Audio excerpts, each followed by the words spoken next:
to Indian this weekend.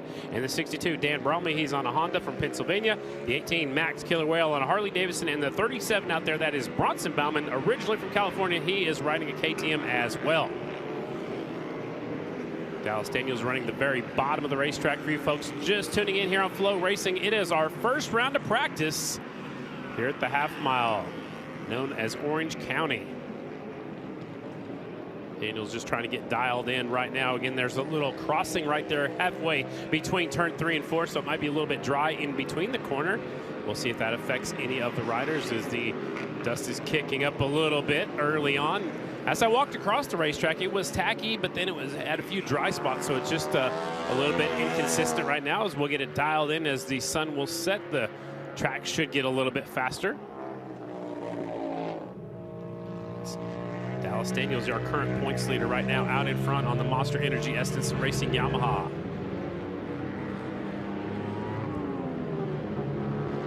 We just walked through the Midway. It is already hopping out front. There's live music going on. The vendor row is open. And this is the first time the bikes have been on the racetrack here this afternoon. Jared Meese now in the sight of our camera. That's the #1 rider. Robinson goes to the top spot here in this practice session. Last time by the number 44, 26.224 for B-Rob. Briar Bauman on his KTM's currently second quick in this practice session, 26.245.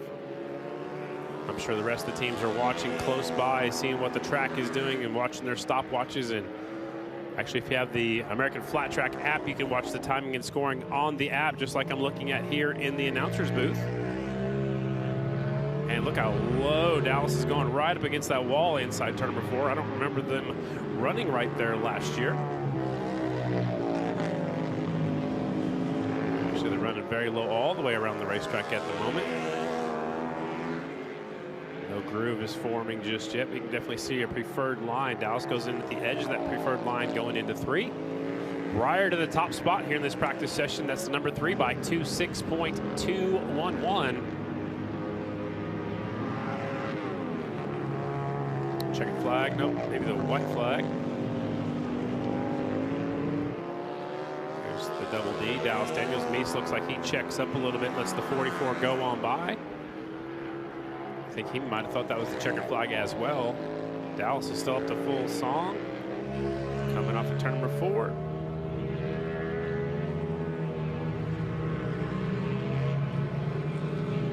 Looks like one of the riders trying the high line down there in turns 3 and 4 as the checkered flag is now out. That was the 20 bike of Van de Kooi. There's the 67 Davis Fisher. Fisher times in this practice session at 7th, 26.746. And that is our first group out of our Mission Super Twins. Again, 2 rounds of practice for both classes. Briar with a 26.211. They're also looking for the fastest lap of the day. It could be from practice, could be from qualifying, a heat race, a last chance qualifier, a challenge race, or a main event, and that rider will pick up an extra $500. The FloRacing fastest lap. Right now, the fastest lap we have seen is the 3 bike of Briar Bauman, 26.211. Again, welcome race fans to round number 7, Progressive American Flat Track. It is the second half mile of the season. The rest of the races have all been short tracks, so we're just getting into the meat of the season. It's actually 4 weeks in a row. We're here at Middletown this weekend. Next weekend, we'll head on over to New Jersey, just outside of Philadelphia. Then we go to Lima, Ohio, and then the DuQuoin Mile. So 4 weeks in a row for Progressive American Flat Track. Group 2 rolls onto the racetrack. Cameron Smith is on the 34 from nearby Pennsylvania. 36, Colby Carlisle, just 4 hours from his hometown in New York. He's the 36. The 70 bike, that is the Demon. Declan Bender on the 70 bike. The 47, Michael Hill from Oregon. The 107, Wyatt Vaughn from Michigan. 99, Kevin Stallings from Indiana. The 166, the Freight Train, Logan McGrain from Pennsylvania. 22 is Mitch Harvitt from Pennsylvania. 16, also from Pennsylvania, that is Garrett Wilson. The 29 is Billy Ross, Billy the Kid from Michigan. And the 79 making his entrance into the class this season on the Royal Enfield. Filling in for Johnny Lewis, it is the 79, that's Go Time, Dalton Gauthier from Pennsylvania. There's Carlisle out in front leading the group. Carlisle in the G&G Racing Yamaha. G&G team out of California, so they're on the opposite end of the United States. And there goes Cameron Smith, the 34 bike. He's on the Ryan Barnes Racing Schaefer's Motorsports KTM right there, that 34. Yamaha leads him off at 2. KTM right there second on the racetrack.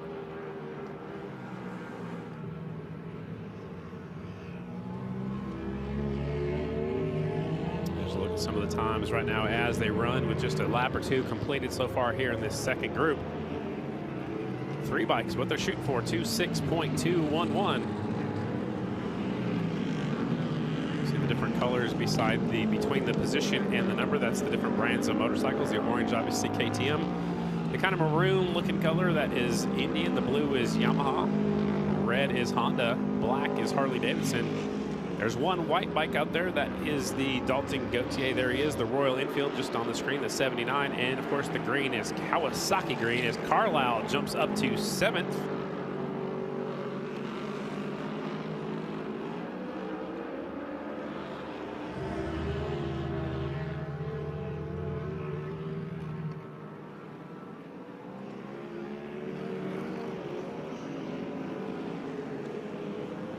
There's a look from high up above.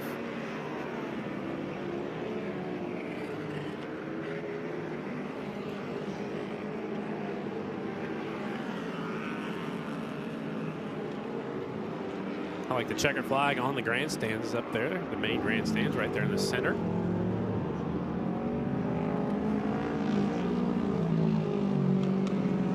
Fastest on the racetrack appears to be the 36 of Colby Carlisle. He's up there in the 7th spot, 2:06.553 in this first practice session. 79, he's backing off just a little bit. He wants some clear racetrack in front of him. Johnny Lewis got injured at Ventura. He is still the team manager, and now this weekend he'll be the rider coach for Go Time. Dalton Gautier, the 79. Sliding into turn number 1. For you new flat track fans, rear brakes only, no front brakes are allowed. There's Garrett Wilson on the 16, just ahead of Go Time. Garrett Wilson currently 22nd of the 22 bikes that have been on the racetrack so far. 18 riders will make the main event.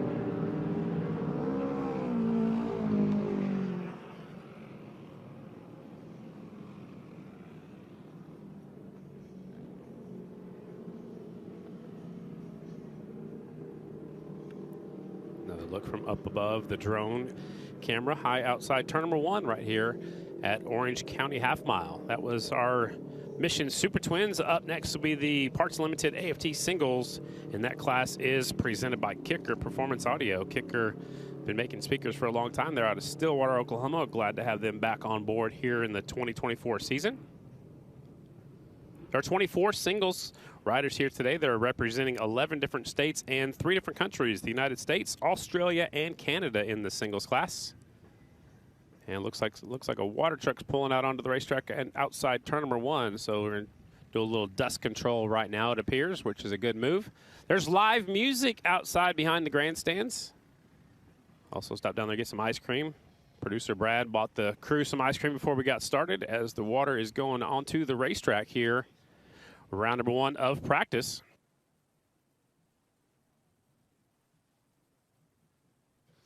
All right, ladies and gentlemen, now is a good time to go check out the souvenir stand. That's the black trailer right behind the grandstands. Obviously, they're going to put some water on the racetrack. There was weather in the area earlier. There was weather last night. They didn't want to overwater it.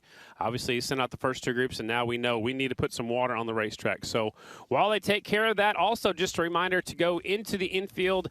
If you have a pit pass, you have to wait until they let you across the track. There will also be an open pit area a little bit later on. The open pit area for you fans is from 6 until 6:50. But to get there, you cross at the start-finish line. So while they do some track maintenance, we'll take a quick break. When we come back, AFT Singles practice.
premier dirt track motorcycle racing makes its highly anticipated return to Bridgeport Speedway on Saturday, June 22nd for the Progressive American Flat Track Bridgeport Half Mile. Here we go. This should be a fantastic race here at Bridgeport. Oh, takes it right across the front wheel and knees.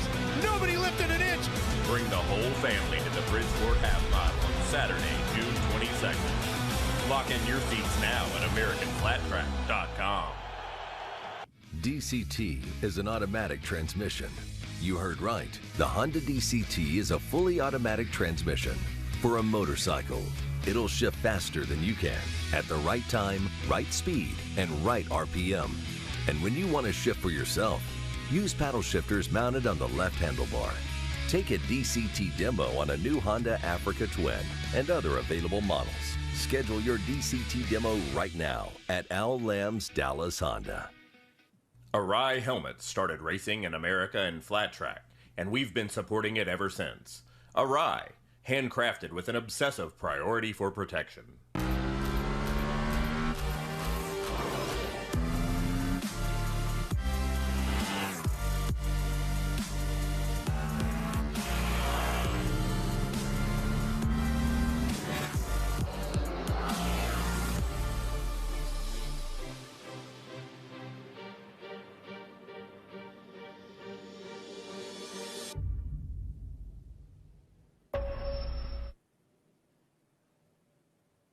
Al Lamb's Dallas Honda is proud to sponsor the Singles Challenge. No holds barred, winner takes all dash for cash. The payout, a cool $2,500. Al Lamb's Dallas Honda, riding red since 1977. DallasHonda.com.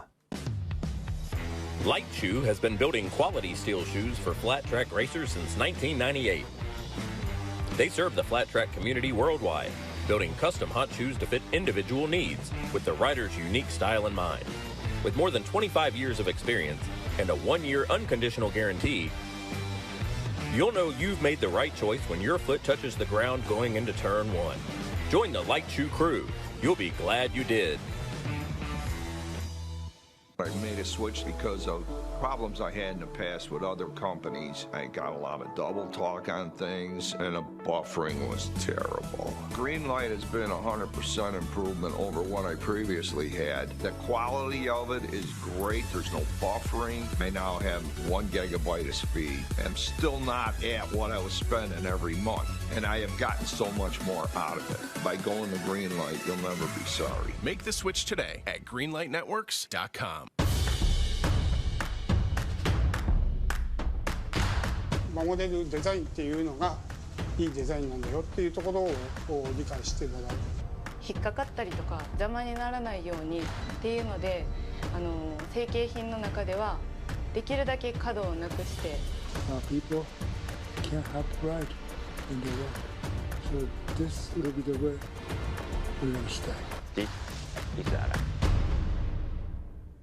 Motion Pro. We make innovative tools and products that help you maintain and repair motorcycles, ATVs, and UTVs. Like the patented Pro-Fill Air Chuck, helping you manage tire air pressure on your motorcycle, ATV, or UTV. Easily adjust the Pro-Fill Air Chuck. Get past hot disc brake rotors with the pivoting angled head. Connect it with an airline. Or pair it with a Motion Pro digital tire pressure gauge. Reach for the Pro-Fill Air Chuck to manage your tires. Get yours at motionpro.com or visit Power Sports stores nationwide. Once again, for the 2024 season, all Progressive American flat track classes are running the race-proven DT4 tire from Dunlop, designed for pro and amateur riders alike.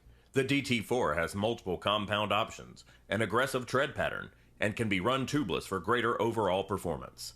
Dunlop, the official tire of Progressive American flat track. Back on Track, a Rookies of 79 501c3 charity, was established in 2009 by former racers to help injured racers get back on the racetrack or the track of life. Assistance is provided to injured racers through our posted schedule of benefits and special fundraising programs, where 100% of your donation goes directly to ease the financial burden from an injury sustained on the racetrack. Check us out on the web at backontrack79.com and donate today. Every donation is tax deductible and will make a difference in an injured racer's life.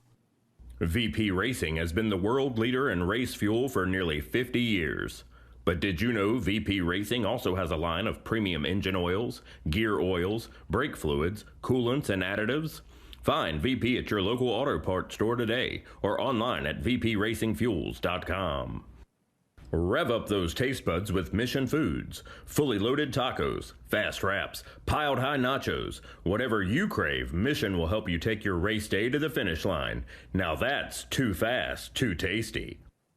These are the best motorcycle riders in the world, racing on the most challenging tracks on the planet. Only a crazy person would compete in this sport. Oh, boy! Contact there! Watch out! Sliding through the corners, handlebar to handlebar. Going fast and on the edge and out of control. Every decision we make, we're going to make to win. Racing is all about being mentally tough. You might as well pack your stuff up and go home. It's speed. You feel it.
We can always act like we know what Briar Bound was saying right there, but he was getting ready for tonight's race. Started putting some moisture on the racetrack. It did rain a whole lot last night, so they're adding some more moisture to the racetrack right now as we speak. They're actually looking at the track. Looks like outside turn number 2, a little bit of a bump starting to form already. So Briar was fastest in the first round of practice, 2:06.211, and it looked a little bit, tackier than it was last year. Last year was like we're on the, kind of skating through the corners. This year it looked like there's a little bit more traction. The problem we've had so far is a little bit of dust, so they're taking care of that problem right now.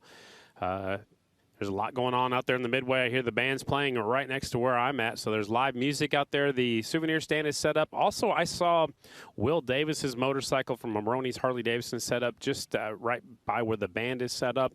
The event T-shirts are on sale over there. The American Flat Track merchandise is on sale out front.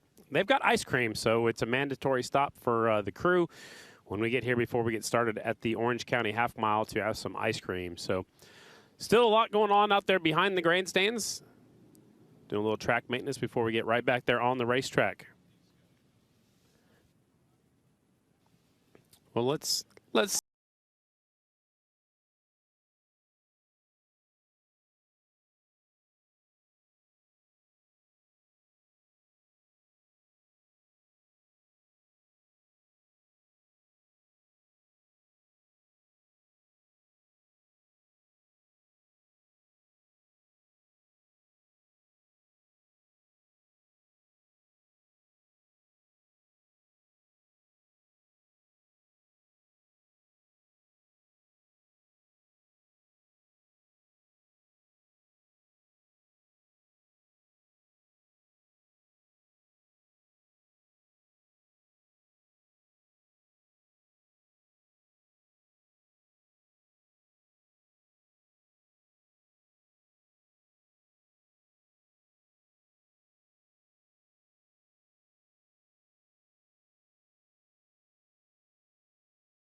I've always had the vision of going up and racing in the twins class, and I got the call from Dave Zanotti and Michelle DeSalvo, and Jerry Stinchfield was wanting to be a part of our deal as well, and it seemed like a perfect opportunity with all the right people for me to step up and race with the big guys.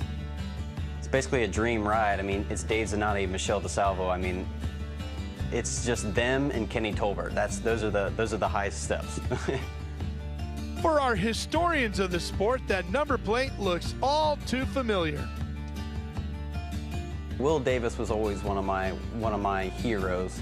When I was little, I always liked to go on YouTube and just watch all the old flat track races, the AMA Pro Days and the Mars Racing Series and all the old races and stuff.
Corners, Scotty, as a rider, how do you sort of attack this track? You just gotta find the feel. Right now it looks like everybody's trying the very low line, so you're gonna let off a little bit earlier than normal and then try to keep it on the bottom of the racetrack. You only have a rear brake in flat track, a little bit different than what a lot of people on Flow Racing are used to watching. There's only a rear brake, so you gotta be patient.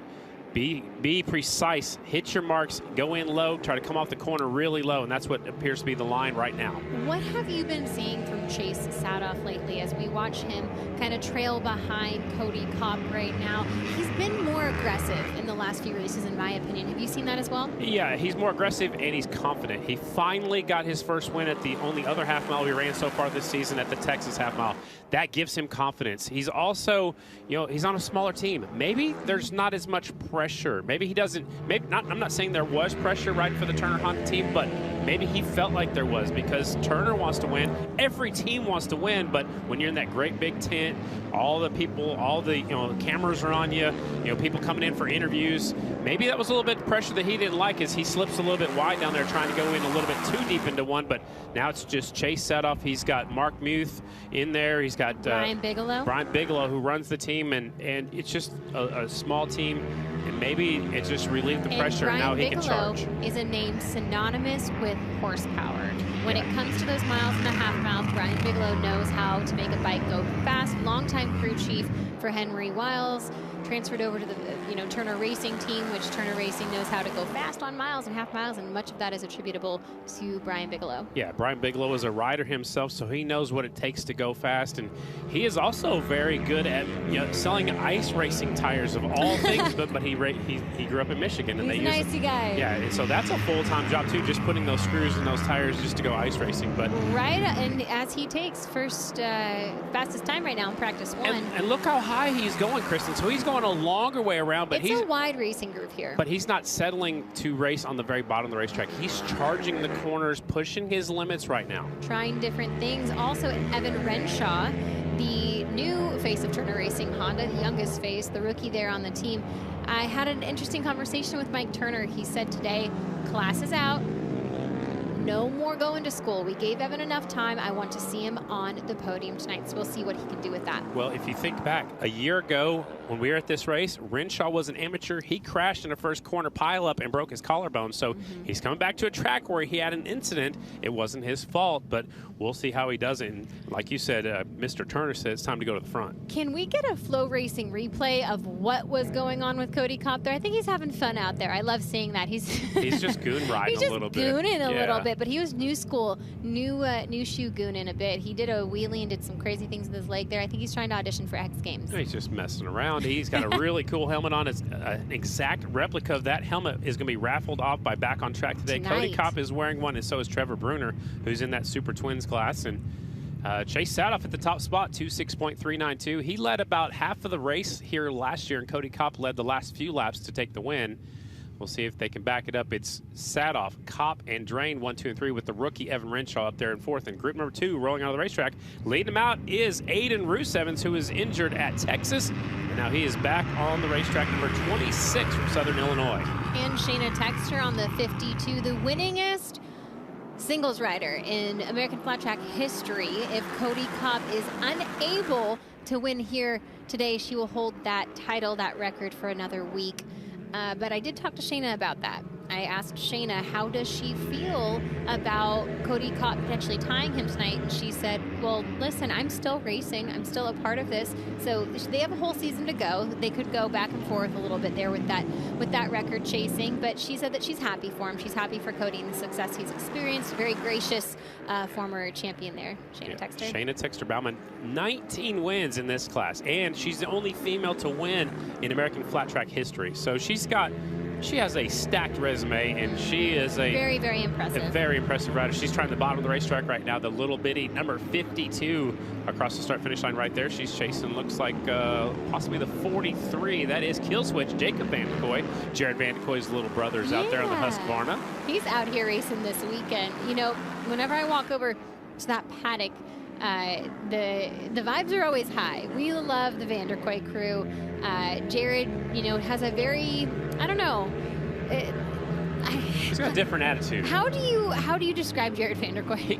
He's still one of the guys that's out there having fun. Yeah. Yes, it's a lot of work. It's a lot of pressure. And Killswitch is just along for the ride. And he's just so humble and so quiet. And cut from the same cloth they are. He's really coming to his own, though. He's grown about a foot just since he was about 14 years old. Now They're not a small family. No, not anymore. I mean, Killswitch was a little bitty guy as we take a look at Shayna Texter Bauman right there on the Parts Plus Jacob Company's bike, and she's right there on the back tire of the 43. A lot of rider finesse out here. You see the riders and their body posture and the body language changing so much more on the bike on a track like this than we'll see, you know, maybe on a short track. Well, when it's dry like this, you're going to use your body a lot more. You'll try to finesse it with the throttle, be really smooth on the throttle, as we saw the 43 hitting that bump going into turn number 3. Shayna really closed the gap right there. But, you know, on a short track, you're moving, you know, a lot up and down the motorcycle. Here, you want to just be smart with that throttle. You'll slide forward to put the weight on that front wheel. That gets you in the corner, then try to get your weight on that rear tire as soon as you can coming off the corner to put traction down to the ground.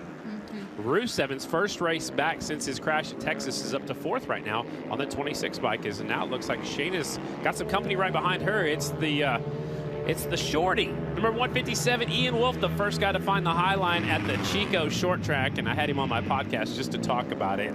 Man, what a good story he is. What podcast is that, Scotty? Let's give it a plug here. Off the Groove. Off the Groove. For all you American Flat Track fans or new to FloRacing, Off the Groove, Scotty Dubler's podcast. Great listen. I enjoy listening to it. And it's not just racing, it's human stories too. Yeah, That's why I love Off the Groove. It's about getting to know the riders. I talk to mechanics, I've talked to promoters, just different people. But you haven't talked to me yet on there. Why have Brad and I not been on this show yet? How long? I mean, that would last the whole week to catch up with everything. And all. Jason in the truck has been on the podcast. Everyone's been on the podcast except for me. Thanks for the invite. Wow. Me and Brad Jones. It's okay. Me and Brad Jones can start our own. We're going to call it In the Groove because you're off the groove. Yeah. And we're going to be on the groove. All right, do it. Having a groove. It's a lot of work. We are feeling the groove. That's what we're going to call our podcast. Yeah. If the track stays like this beat, you better get a good start. Well, and let's talk about the lighting here, too. I know no one wants to mention that, but the lighting here last year was not ideal. When holes did develop, you couldn't see them. Some parts of the track were really well lit. Other parts were super dark. I watched the film on it from last week. And if it's going to be that dusty, y'all better hold on, because it's going to be a rodeo. And you might even try an amber-colored shield. We saw Renshaw running one of those earlier this season. I think with the amber, you can see through the dust a little bit better. I learned that trick from my dad years and years ago. Amber or yellow for the goggle tin is something that will pick up the holes a little better. Yep. I don't know if every rider brought their yellow lenses, though I asked them. Jared Mees always has 600 lenses, but not every rider has the same amenities. Right. When you're a 9-time champ like that, you kind of get a little bit of stuff to carry with you. You always have the extras. It's kind of like when you have your second kid. I feel like everyone's just prepared for it versus, some of the new dads out there. Speaking of Jared Mees, a BMX incident trying to keep up with Brian Smith.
It's time for the Mission Pit Walk, my favorite part of the race day. We're starting down here with number 20, Captain Chaos. That's Jared Vandekoy. Did I say Mission Pit Walk? It is the Mission Pit Walk here at the Orange County Half Mile. Jared, I want to talk to you because I just saw on the social medias how cool your new shirt is, and you're going to sell them here for the very first time. Yeah, my lovely fiance put a lot of work in and got these things out. This is my 10th year pro, and she wanted to do something special for it. So we have a picture from every year that I was pro. So yeah, pretty unique. It's the graphic tee. This is, I guess, the new hip thing for these younger generation kids. I don't know. We're getting old, Scotty. We definitely are getting old. So if people want to buy them, best way to do it's at the racetrack. But can you get them on your social media and stuff like that, or what are you going to do? Yeah, definitely. This first batch we're trying to do just at the racetracks for the next couple of races. Of course, we have Lima coming up as my hometown crowd. We'll sell a bunch there. A lot of good fans. But yeah, we'll have a couple here in New Jersey. Then after Lima, we'll probably start doing them online sales and be able to hopefully get them out. It's a lot of work for her after she gets off her day job. So, we're going to try to get some out as soon as possible. And if they buy one, you'll sign it for them, right? Yeah, we'll sign them. We'll ship them out. We'll do whatever we need to do. All right, well, come see this guy right here in the pits. That is number 20, Jared Vanderquay. He's from Ohio. He's not too far away from home, right beside us. We're kind of cutting through the middle of the pit area right now. So, well, let's make our way over here. I see the Royal Enfield team, and I guess the guy that is supposed to be riding this thing is actually sitting on the bike.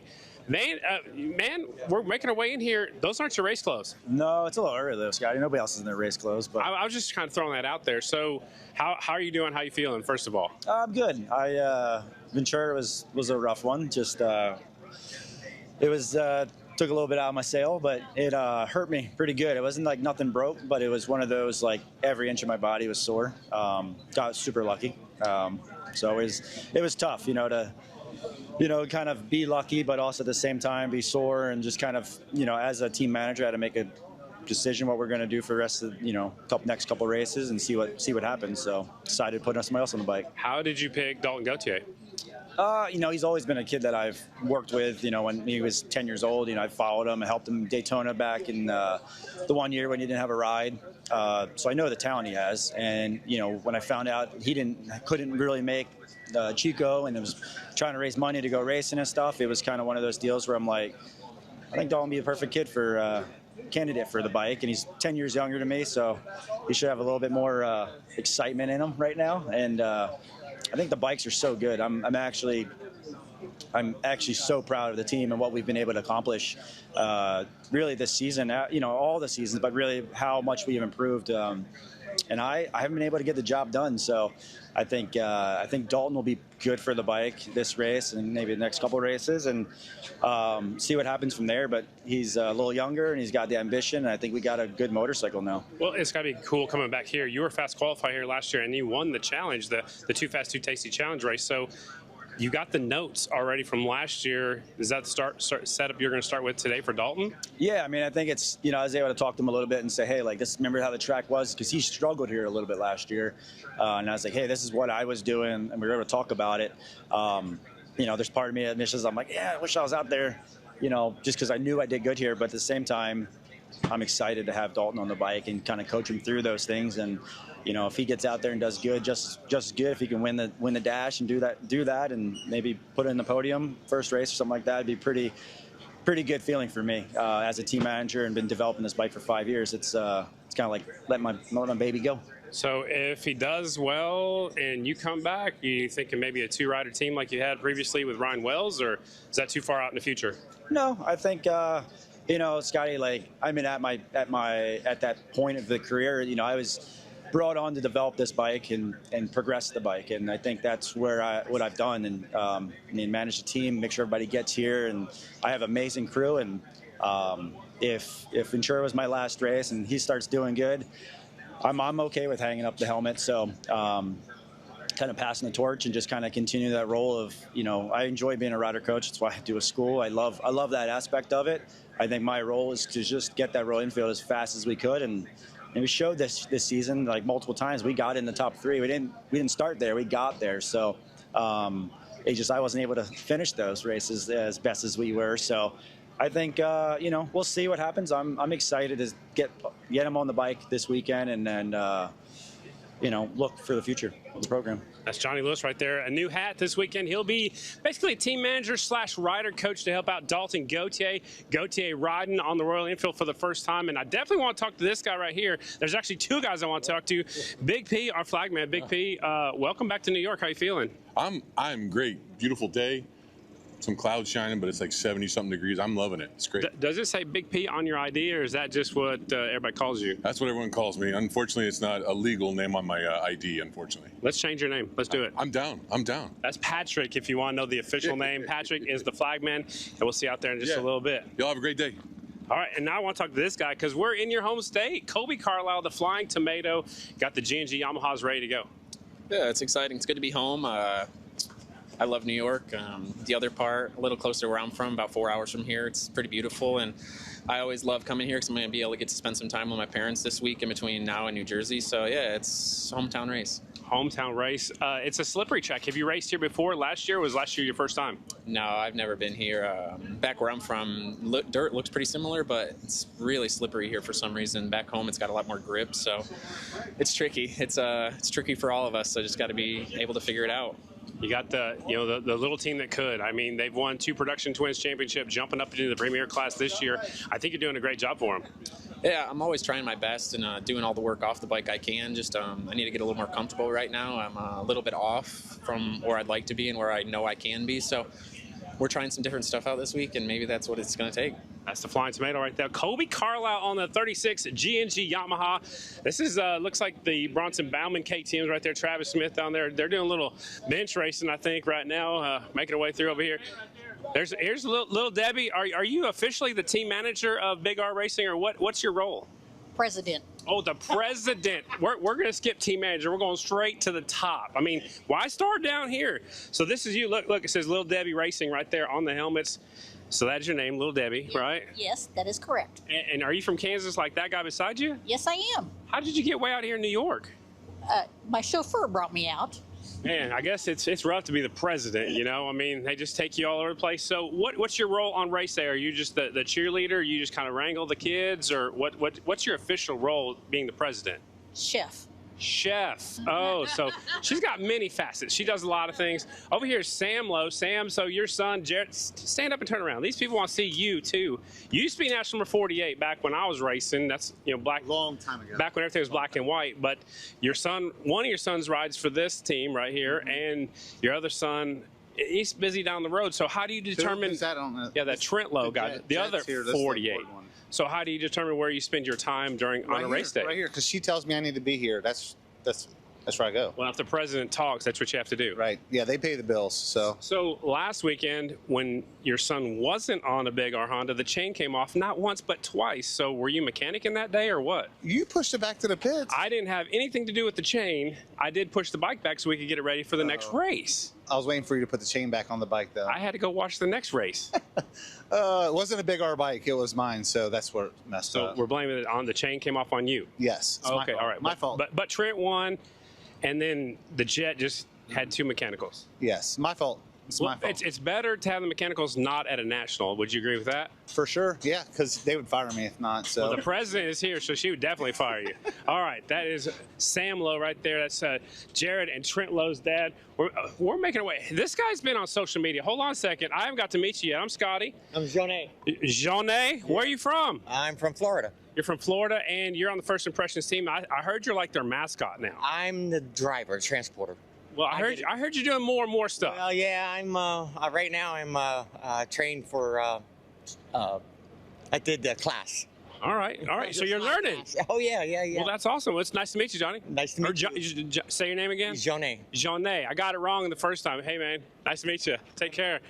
We'll move over here. This is the big Honda team. Honda back in the repair class. What are we doing over here? I'm skipping over here. Randy Triplett's working on stuff. But I want to talk to the most important person, right? This little guy right here. How you doing?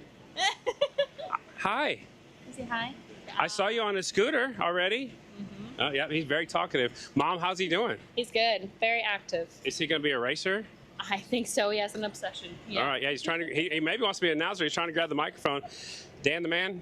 Hey, Dan. Proud Papa. You got another one on the way. I do. How do you put that out of your head and try to go racing?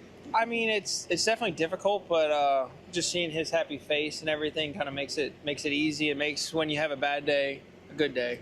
So it just makes it different. It's at first it was hard to kind of think that now I have to provide for someone else other than myself and my wife, but now it makes it more exciting when I do well and can experience it with him and hopefully be on the box with him one day. That'd be really cool. How cool is it? Speaking of cool things, how cool is it to have Honda back in the Premier class? I mean, as a fan growing up, it was Honda versus Harley. Now it's Honda versus the world. It seems like you got KTM's out there, Indians, Kawasaki's, different brands. But how cool is it for you to be part of the reason Honda's back in it? It's definitely pretty cool, and to kind of be the veteran on the team is definitely different too, because Morgan, this is his first year moving up to the Super Twins class, so he's been learning a lot, and he's been doing really well with the races he was able to do on the bike. But it's really cool to have Honda back, and it's not only the brand coming back, but the people that love Honda that come to the pits, where normally I'm the shy guy that nobody really wants to talk to. I kind of do my own thing, where these people are bringing me out of my shell, and it's really cool to be able to be a part of it. And hopefully this year's been kind of a trial year, trying things, and we're building it to where next year and the following year we can be a threat and hopefully be up there chasing podiums. Well, the bike is top notch. Everything on there is fabricated just for that particular motorcycle. It's really cool. Last question for you. I've been calling you Dan the Man for a long time, and then I see your shirt just came out, and now I'm calling you the Giraffe. Are you okay with that? I'm okay with it. I mean, the last race we were at, I was racing in a little XR 100 and a 110, and they started calling me the Tower. So I went in a corner and I went down, and they started saying the Tower's down. So it's something different. I'm excited. Back home they call me the Bulldog, so I got a bunch of different names, but for me the funnest one for the kids and a lot of people love it is the Giraffe. All right, I love it. That is Dan Bromley right there. That's going to wrap up our pit walk right here. We're going to take a commercial break, and we'll get back to it here at the Orange County Half Mile.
Progressive is proud to be America's #1 motorcycle insurer, protecting 1 out of every 3 insured riders.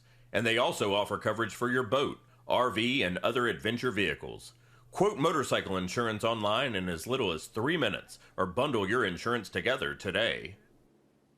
By renting the tools, equipment, and attachments you need to get the job done, and buying the machines you use every day, your local cat dealer and cat rental store can help you win wherever you're doing the work.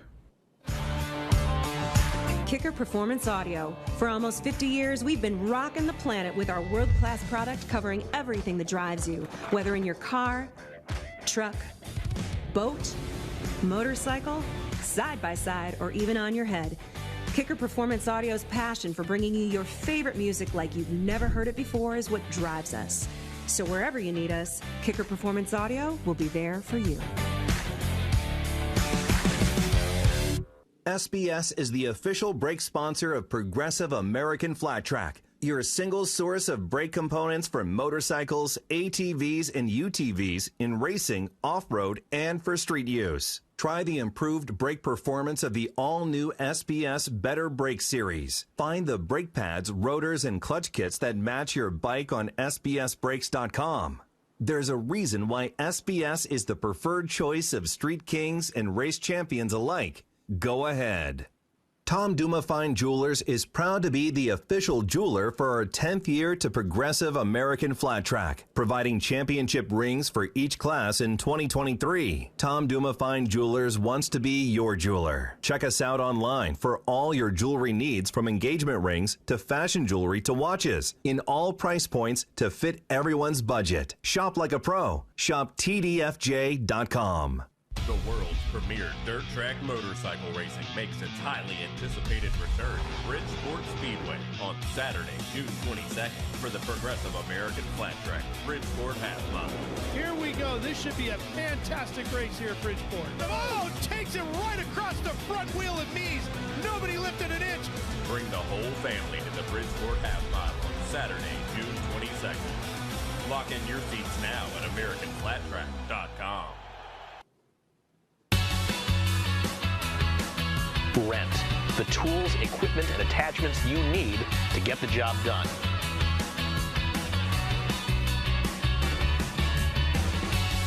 Buy. The equipment you use every day.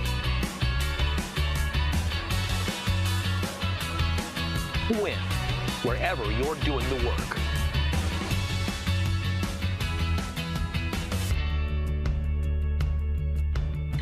Lincoln Welders is the official welder of American Flat Track Racing. When it comes to welding, cutting equipment, and safety apparel, Lincoln Electric is the choice. Go to LincolnElectric.com for all your welding, cutting, and safety apparel needs. And remember to hashtag WeldRed with all your projects. Parts Unlimited. The people behind We Support the Sport welcome you to this high-action event.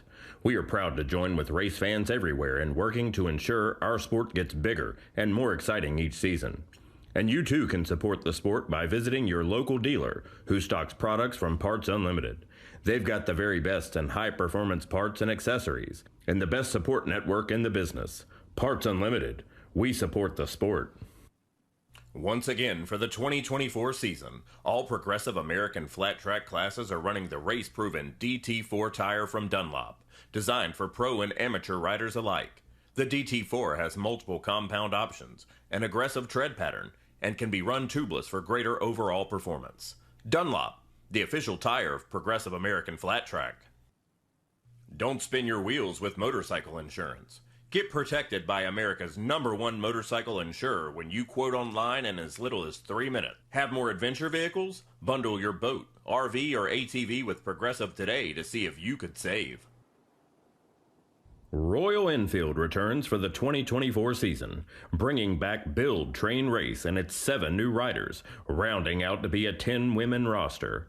Along with the Moto Anatomy powered by Royal Enfield, Johnny Lewis and team taking on their 5th season with American Flat Track. After a successful 2023 season of establishing a spot in the premier class, the team is excited to see what is in store for yet again another full season of racing. Meet the racers and check out the machines of both of the Royal Enfield's groundbreaking programs.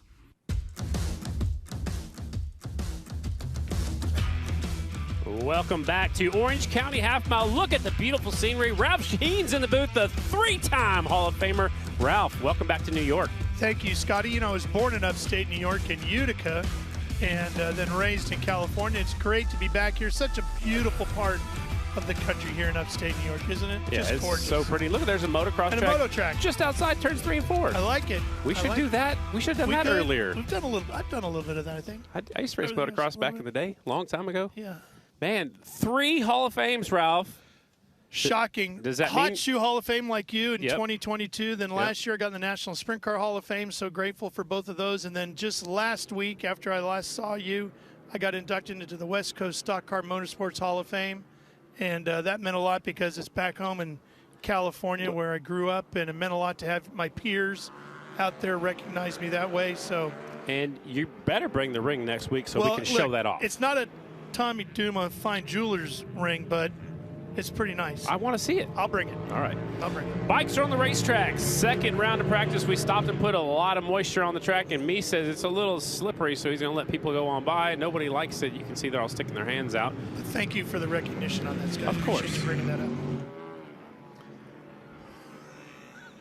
So they're just getting kind of tiptoeing around a little bit. I don't think the riders are happy with the way it feels. I think So, Scotty, as somebody who's done this for a living in his day, take us, I know in this early part of our programming, we have a lot of diehards who know a lot about the races and the racetracks and all of that. Right. But for those fans that maybe have never seen this kind of stuff before, when you have a track situation like we do today, we had a lot of rain yesterday, and then we've had baking sun here today. What types of things can our track crew do to get to the track where we all want it to be when it comes to serious time and we go racing? Now, we do know temperatures aren't going to drop. Yeah, they got to keep that in mind too. You know, when the temperature drops, the moisture will come to the top. That's what happens no matter where we go. But remember last year we were here, it was very, very slippery. So they didn't want it to get like that. They tried doing the track a little bit different than they could. But right now, they waited as long as they could to put moisture on the racetrack, maybe just a little bit too long. Also, Ralph, some racetracks we go to, we're allowed to put calcium chloride or even, you know, something in the water, pellets on the racetrack, something like that. At some states or some counties or some tracks we go to, that's not allowed. Yeah, there's some regions where you cannot do calcium chloride. But you mentioned something earlier when we were talking off here I had never heard before. So Steve Nace Racing, he's actually up in race control right now. He's the one that tells the riders or the crew when the track's ready and when the track's clear. Anyways, he will take actually, you know, gallon jugs of ivory soap, liquid soap or dish soap, and put that in the water truck, and that holds the moisture into the dirt. And it's hard to describe. Somebody told me that they've used something similar like this maybe last year. I was told, or I kind of was under the impression there was a little bit of synthetic dirt, but it's just, you know, everywhere we go, the dirt is different no matter what part of the country we go to. Sometimes they bring in dirt from other parts of the country, but this dirt is just really different. Maybe last year the dirt just wasn't gelling with our Dunlop tires, and that could have been because sprint cars had run here the week before. Last year we were here also in July. This year we're here in June. So a little bit, you know, some of the differences. Watch Bruner here. And he switched over to Indian. This was a move they just made. He actually tested here and possibly the rest of the season. You mentioned the dish soap type concept, mixing that in. I had never heard that before. Of course, I've heard about Coke syrup mixed in when you're racing on pavement. You're trying to get the thing sticky if you're doing an indoor race. Right. That type of thing, but I'd never heard the dish soap concept. Yeah, it works pretty good, and it's, you know, it's cheaper than calcium chloride. It probably doesn't work as good as calcium chloride, but you know, some tracks you're not used to. Environmentally friendly, challenging. Exactly. So it does work, and Bruner's setting some pretty quick laps right now. He's currently 4th in this session with Dallas Daniels at the top spot. Price is running real good here too, Scotty, on this 92. And he should do good. You know, he started off the season really good. He did burn his knee on that radiator at one of the nights at the short track, but this is a brand new team, putting all the pieces together. The team's based out of Maryland. He is from Maryland. He runs Hot Rod. Rodney Ferris is number 92, who is also from Maryland. So it's a nice, feel-good story. And he's feeling good. Look at all the way down the back straightaway on the back wheel. I think he's feeling pretty good. Well, that gives you some confidence in the surface. Well, yeah, if you're getting traction like that, pull the front wheel all the way down the straight. Now, he's staying a little bit lower, too, than Bruner is. Yeah, and, you know, the first round of practice, they were all at the very bottom. Now that they've watered the racetrack, there's probably more traction up higher, so they're kind of just searching around. And we'll take a look at this FloRacing replay. Watch the second bike getting way up in the loose stuff right here and then just grabbing a handful, and it's on the back wheel, and the front end kind of dances around just a little bit, and you have to be careful. So, Scotty, I guess one of the questions is that some of the fans might be asking is, how much water can we put on the track before we oversaturate it? Well, and you got to walk that fine line, right? You know, so it's you don't want to put too much, or we'll have to sit here and watch the wheel packers go around in circles. So you can, you know, you got to think about too how big the Dunlop tire is. You know, on a sprint car, you've got like 1.5 feet wide of just the right rear tire alone. You got about 1 foot wide of a left rear tire, or even more. But here, you know, when they lay those bikes over, you got about 1.5 inches of tire touching the ground at one particular point. So you cannot overwater it. Of course, we can try to add water as we can to make the track faster. 2.6.776 for Dallas Daniels in that last session. This is the Super Twins. Bringing them out, going to do a little practice start. Ralph? Yeah. I like it. Yeah, no, I think it's important to get those. There's the 34. On the outside, Cameron Smith riding for the Varnes Racing. Schaefer's Motorsports KTM. And Kobe Carlisle, the New York native, takes off first on the 36. The only one we have in the field, right? The only one in the, in the Twins class.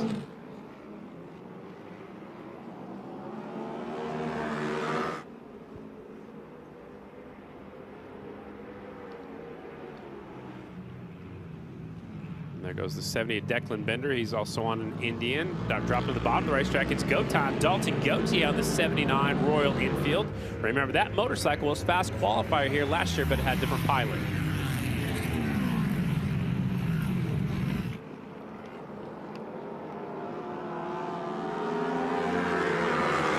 Big opportunity for Dalton.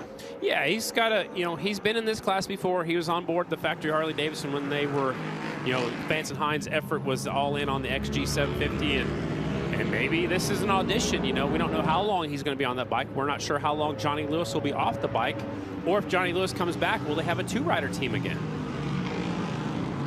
And he's from nearby Pennsylvania, so it'd be a good chance for him to go up there and show what he can do in the Premier class.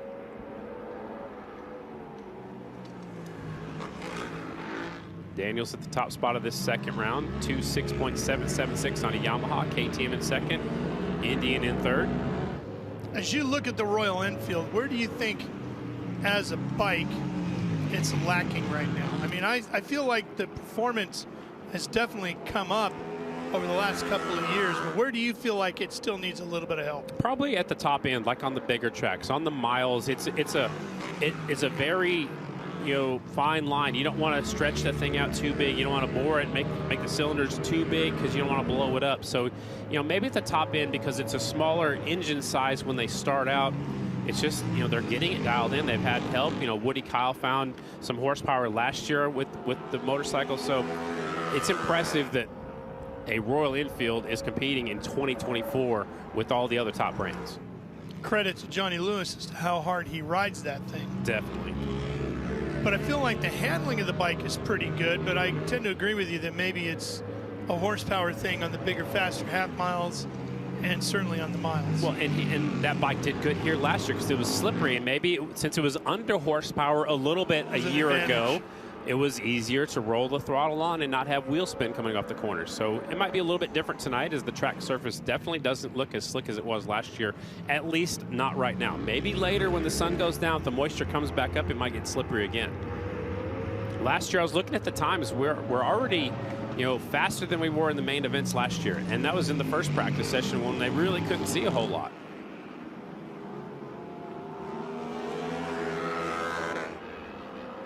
He's in the top 10. What is he, 7th right now? Yeah, 2.7.06. That's only about 2.5 or 3/10 off of Dallas Daniels' time right now. And they did test earlier this week at a car track in Pennsylvania, so they did a little bit of testing. But other than that, it's basically his first race on this motorcycle.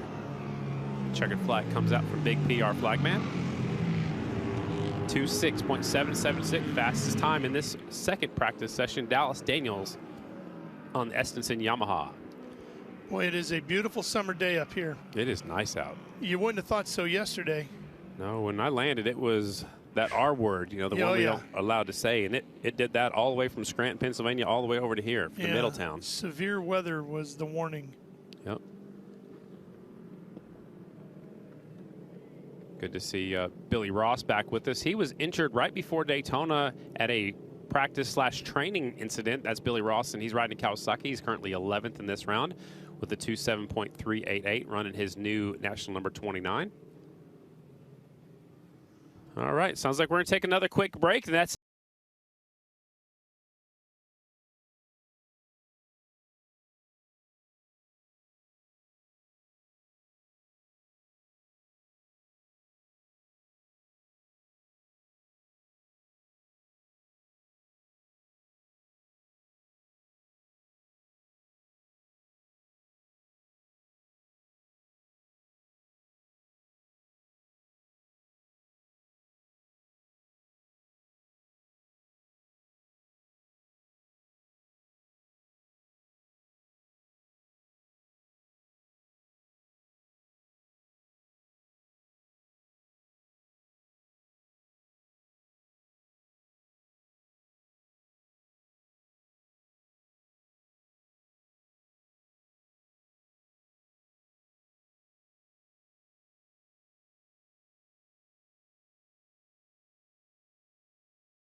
You know, I had mixed results. I had good races, bad races, but all in all, it was just, I don't know, it was a weird year. I didn't feel comfortable, and I think this is what I needed in my career and my racing program, was to move to the Super Twins class. You know, I'm a bigger, taller kind of guy, and everything is just so hard to keep weight down and stuff. I'm racing kids pretty much, so yeah, I feel like this was much needed, and hopefully I benefit from it.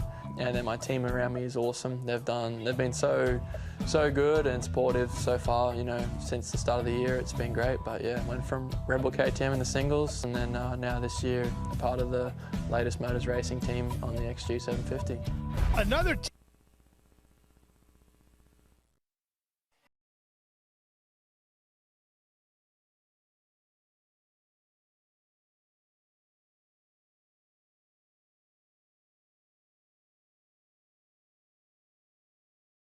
team that had big changes in the offseason is the Monster Energy-backed Yamaha squad of Essence and Racing. We had an opportunity to sit down with some of the key players in the organization.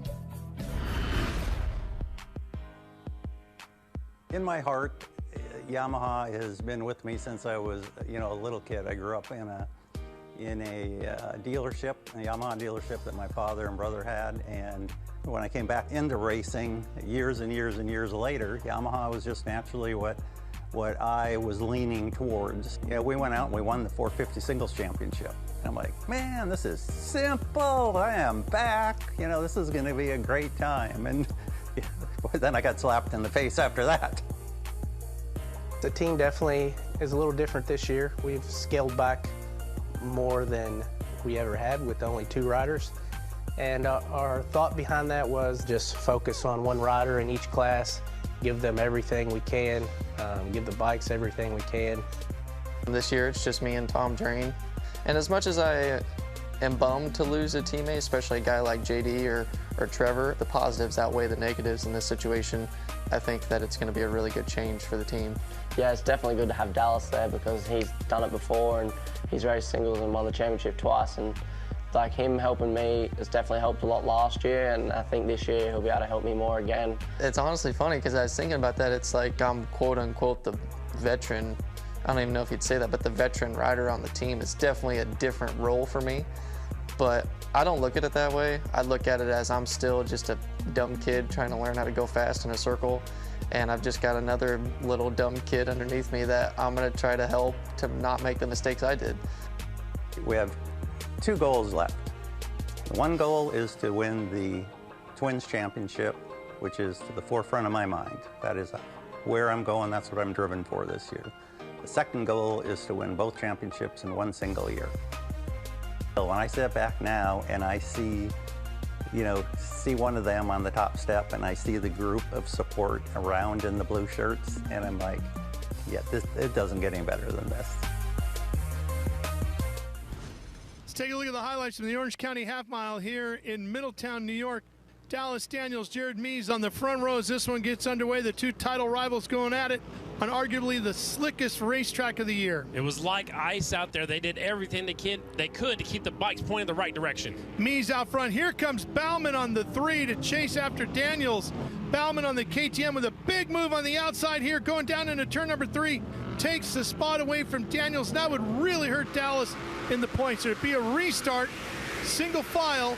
Mees once again back out into the lead. He would hold on for the checkers and the win. Bauman gets second. Daniels takes third and loses the points lead, only to be comforted by his dad, knowing that this championship is still far from over, but the 8-time champ adds another racetrack to his illustrious career.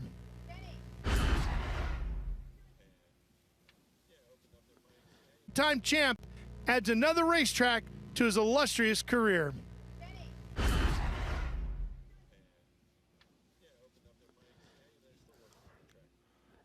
Still doing a little track maintenance out here at the Orange County Half Mile. Man, looking back at last year, Ralph, that track was shiny. Yeah, that was a little bit, you want to talk about slick, that was slick, That right? was slippery, yeah, exactly. So still trying to put some more moisture on the racetrack here. Again, Mother Nature dumped a whole bunch of moisture yesterday afternoon into the evening last night, so you got to walk that fine line of enough water, too much water, too little water, and they're trying to get it dialed in right now. So we just had, 2 rounds of practice for Super Twins, only 1 round of practice so far for the singles. We still have 2 rounds of qualifying yet to come. Being a dirt farmer ain't easy. And it's like we said, it's different every racetrack we go to. And even the same racetrack is so different every day, right? I mean, you could be the guy that works this track every week for 20 years, and it's going to be so different you never know what you're going to get. Well, one guy who's had a lot of experience trying to figure out what a dirt track is going to do is Briar Bauman, and Briar is standing by with our Kristen Beat. And speaking of what this dirt track is going to do, Briar, how do you set up the bike predictively, and how do you anticipate the track will change? Shoot, right now the track is even more unpredictable than I am, which is pretty unpredictable. So you're a pretty unpredictable guy. I'm a pretty unpredictable guy, especially on a motorcycle. So it's actually difficult because there's patches that are kind of hooked up, have some grip, have some water in it, and then there's other patches that are dry, like really dry. So kudos to the track guys for understanding that first session wasn't safe and we needed to get some water in it. But yeah, setting up a bike for this, we know this place gets so different like when the sun goes down. It's one of those things where, especially on the KTM, you can't chase it too far in advance. You kind of need to slow down a little bit and think about what it might be like at night. And I know last year when we were here at night, it was an ice skating rink. So difficult to set up for sure. We've talked about in the past how wide the racing groove is here. What does that do to you as a rider?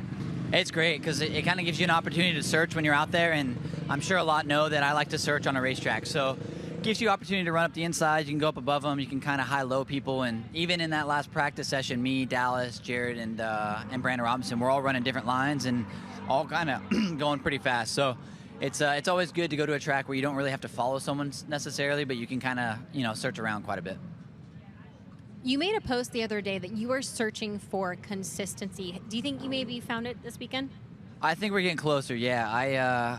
I'm in a position where a lot of the track kind of dictates how I'm going to do, which is frustrating, but I think we're getting closer and closer just with suspension and setup. Evan at Solid Performance and Jake have been working really hard to help me get some comfort just in the suspension. So it's been a process for Rick Ware Racing on the KTM, but we're working at it, and it's nonstop. It takes more of my time than I've ever had into flat track racing. It's every second of the day, just thinking about how we can get more consistency and just comfort. So we're getting closer for sure. When you moved to this team and this bike, did you think you would enjoy this process as much as I can tell you've been enjoying it? It almost seems like you relish the challenge. I really liked it last year, and I liked seeing the progress. And now this year we were able to win in Ventura, but the things that kind of keep me going is taking 5th at Chico the following weekend. So my whole career I've kind of based myself on consistency, and I've kind of been not real consistent this year. So I like it, but I'm ready to get back to the consistent podiums rather than a consistent top 5. Guys, do you think this team and Briar Bauman can get back on the box consistently? Look, if there's anybody that can figure it out, it's Briar, right? I mean, he's been one of those guys that loves that kind of challenge. He's not afraid of it. He'll work at it. He'll stick after it. I think they've shown great strides. Just the first year when they started out with Dave and Michelle spinning the wrenches on the bike, and now this year he's made the big change, and they've grown even further. Well, and think about it. We've had 1/2 mile. The rest were short tracks. That KTM is going to shine on the bigger racetracks. So yeah, he's going to get better from here on out. And he's got Kenny Coolbeth in his corner. He's got Jake Johnson back there. He's got his wife, Shannon Texter Bauman. Nothing against Dave Zanotti, Michelle DeSaville last year. Fantastic. The stuff they did, first time out on the KTM last year was incredible. But just getting that thing to the racetrack was insane. Exactly. 43 days from 0 to the first race. Right. So here we Pretty go. Impressive. Here we go. AFT singles their second round of practice. They were just told to come out and do a practice start, 2 sighting laps, which they'll be pretty much getting up to speed, and then the clocks will start for this second round of practice. This is, again, they come out according to their point standings. Looks like James Ott has taken off. He wants to be out front on that first impressions Husqvarna, and he's trying a lot higher line, and looks like Chase Salve's chasing him right up the racetrack. One more lap under yellow, and then the green flag will come out. Still a little bit dusty up against the front straightaway wall, but you don't want to water that too much because it's already in the shade, Ralph. That's probably going to be here all night, right? Yeah, absolutely. Well, we heard what Briar Bauman thinks about attacking the racetrack tonight. How about the 9-time champ, Kristen? And the rider who won here last year, Jared. How much do you love this track?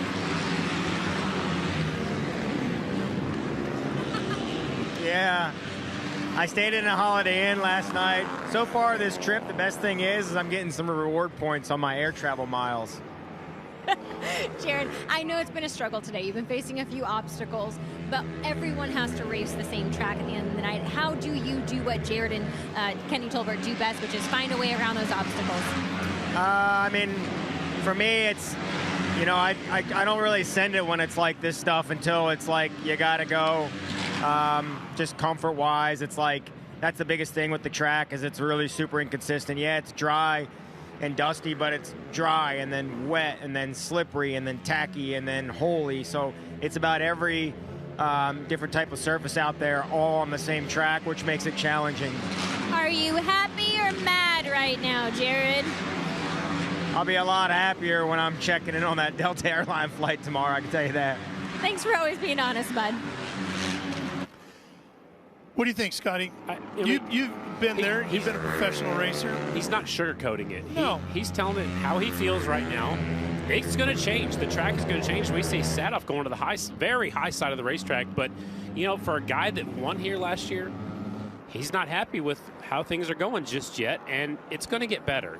I don't think it can get worse. As the sun goes down, they'll continue to put moisture on the racetrack, and it's going to get faster. Well, look, I'm okay with that too, right? I mean, anytime a veteran speaks, I'm listening, and I'm listening intently because they've got the experience. You're a 9-time champion. You've earned the right to speak your mind about things, right? No doubt about it.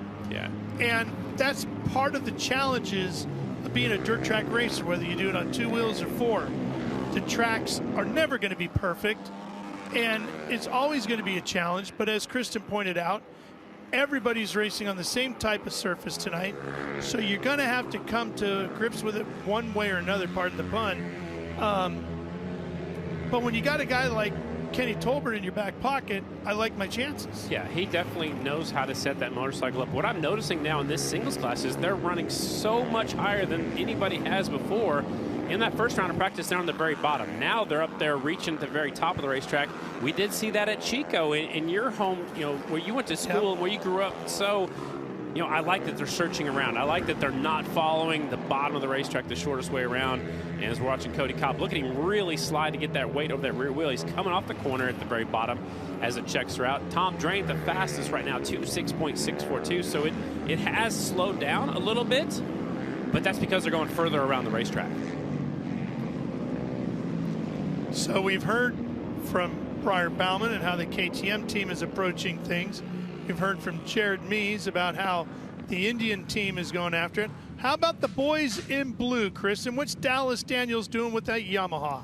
Yeah, Dallas, we've talked to Briar now, we've talked to Jared, now it's time to catch up with you.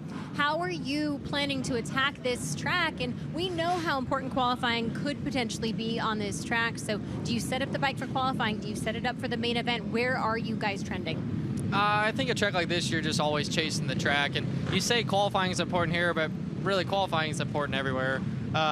It really doesn't matter. Maybe a place like Springfield Mile, you could start second, third row. It's no drama, but you want to be on that front row regardless. But here it's definitely tough because just the rain that they have, the track's really hard pack. And from what I've heard, this is the first time anybody's raced on it this year. And so it's one of those deals like we're just trying to feel out the track. And so when they water it, the water's not really like getting down into the track. It's kind of sitting on top. And for that reason, the lines are changing quite a bit. So do you set your bike up for qualifying? Do you set a bike up for the races? You set your bike up for the next time you're going to go on track. You know, for a track like this, it's going to be different every time we go out. So it's kind of what we're chasing at the moment. Dallas, you mentioned when I was speaking with you earlier that during the break you watched film regarding the last race in Chico, the cat and mouse game that we saw you and Jared go at. What did you learn from watching that film, and how did you learn from maybe some of the mistakes that you might have made? You know, the thing that's tough for me is I'm racing a guy that's been doing it for 20 years, you know, and the only way you're going to learn is by being put in those situations. And, you know, if this is Jared's last year, I look at this as opportunity as one last time to learn from him, you know, and I want to beat him. So I think when I watch the film, I just sit and kind of look what he does, look what I did, maybe what I could have done differently, which obviously it's easy, right? When you watch the film, it's easy to sit there and be like, oh, I should have done this at that time, this at that time. But how do you learn how to do it in the moment? And that's what I'm trying to figure out right now. So watching the film is helpful, but being in the race situations is the most helpful. So just trying to take it all in and learn from what I can. And just a side note, guys, as I spoke with each rider, all of them got haircuts, and I think they all went to the same barber. They all walked away with the same haircut during the break. Sorry, I'm giving you a hard time. We're going to actually roll back and check in with Tom Drain, who just got off the track. Tom, what can you tell us about the track since maintenance? It's a little bit slippery out there, but I feel as we're doing more and more laps and the moisture's getting there a little bit more, it feels like there's like a couple more lines you can ride now, and it's getting better and better. In what ways are you adjusting your bike? Because I'm noticing that you guys are making a few adjustments out there. Yeah, we're making a few adjustments for grip because it's really slick out there, and we're working on a couple little fine things, but I think we've got to start to get it figured out. Thank you so much. So, Scotty, Tom says it's getting a little bit better. Jared's not happy at all. There's a significant age difference between the two, right? Yeah, it's risk versus reward right now. Yeah, I was going to say, how much of that is the young guy who bounces a lot easier than the older guy? And Jared is at the end of his career, possibly the last season. We're not sure yet, but he doesn't want to push it, and he's finding every little thing out there. He's seeing where it's dry, where it's wet, where it's inconsistent. Tom Drain, he's still young. He's eager. He's also, they went up there and found the high line. Mies wasn't up there at that high of the racetrack. So if Mies is, sitting back there, and I know he's watching exactly what's going on, they're also watching the stopwatch. They're watching FloRacing right now. They'll go out there. They're going to find the line around, but they, again, it's youth right now. Tom Drain's still out there, still learning, still looking for his first championship. He's letting it all hang out. He's risking it because he can. Yeah. And Jared Mies doesn't want to. He doesn't need to. No. And that's not to say that Jared Mies has gotten chicken in his old age, because we've seen him already this year make some pretty harrowing moves. But just, he's not happy right now. He expected the track to be better. And, and that was a very good point. Dallas said, first event here this season. The track is packed in really hard, so the water, when they spray it on there, it's not soaking in, it's sitting on top. So that's what's making it slippery. And this is a legendary facility here in New York State, but the reason why this is the first race on the track this year is that this is a track that, like many fairgrounds facilities, there's a lot of stuff hanging over its head as to how long is this facility going to be here racing, and that's one of the things that this track is dealing with. And getting, I think they have 4 events on the calendar this year, was a big step for them just to get 4 events. Yeah, absolutely. Before we stop talking about the singles for a second, there goes the helmet right there. It's going to be raffled off. That's Jackie Mitchell walking out there with that brand new Orion helmet. But Justin Jones was just in that last practice session. He's from New York, and he's on the 91 bike. He's riding very few AFT races this year. He is currently 3rd quick in this second round, 26.683. Drained at the top spot. That is it for practice.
folks that are here. We have scrapped the pit walk. We're a little bit behind schedule right now, trying to make sure we got plenty of water on the racetrack to make for better racing throughout the evening. So the pit walk will be canceled. You are more than welcome to go to the pits after our last race of the evening. And speaking of the pit area, let's go down to the pit area and talk to a rider from New York. Kristen Beat is standing by with the Flying Tomato. He grew up 4 hours away from here. Never got to race here growing up, but nonetheless, racing in your home state makes things special, right?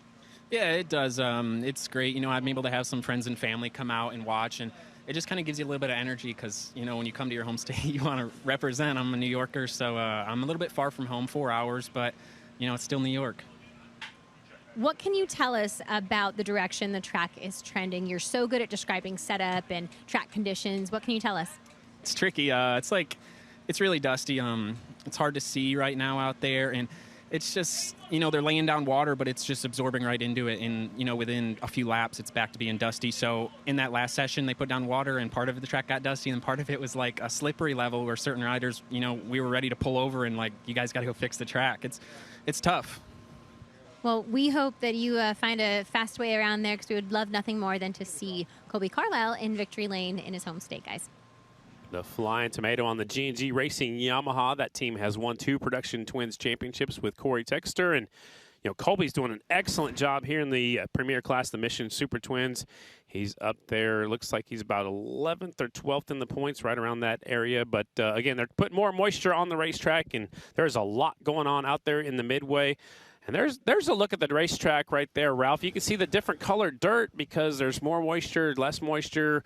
You can see where the bikes have been running. You know, the tire lines are going down, but it's just hard to find that precise amount. Where are you going, Scotty? Right now, it looks like I like where the singles, the last class that was out there was the singles, and they were up there really high. But right now, I think that's the high line, and then kind of square off the corner just a little bit and maybe come out in the middle. I'd try to stay off that dark stuff, or maybe there's moisture in that duct. Just below the dark? Right at the edge of it. And watch out. There's a little bit of a bump right here that they were all looking at coming off of Sherman too. But, you know, it's just it's not right ideal just yet, but you've got to hit that thing square. And the rider's going to be up against the wall right here. So they're going to be further to the right side up against that wall down the back straightaway. And they're coming into Tournament 3 in this, you know, long back straightaway here on this half mile.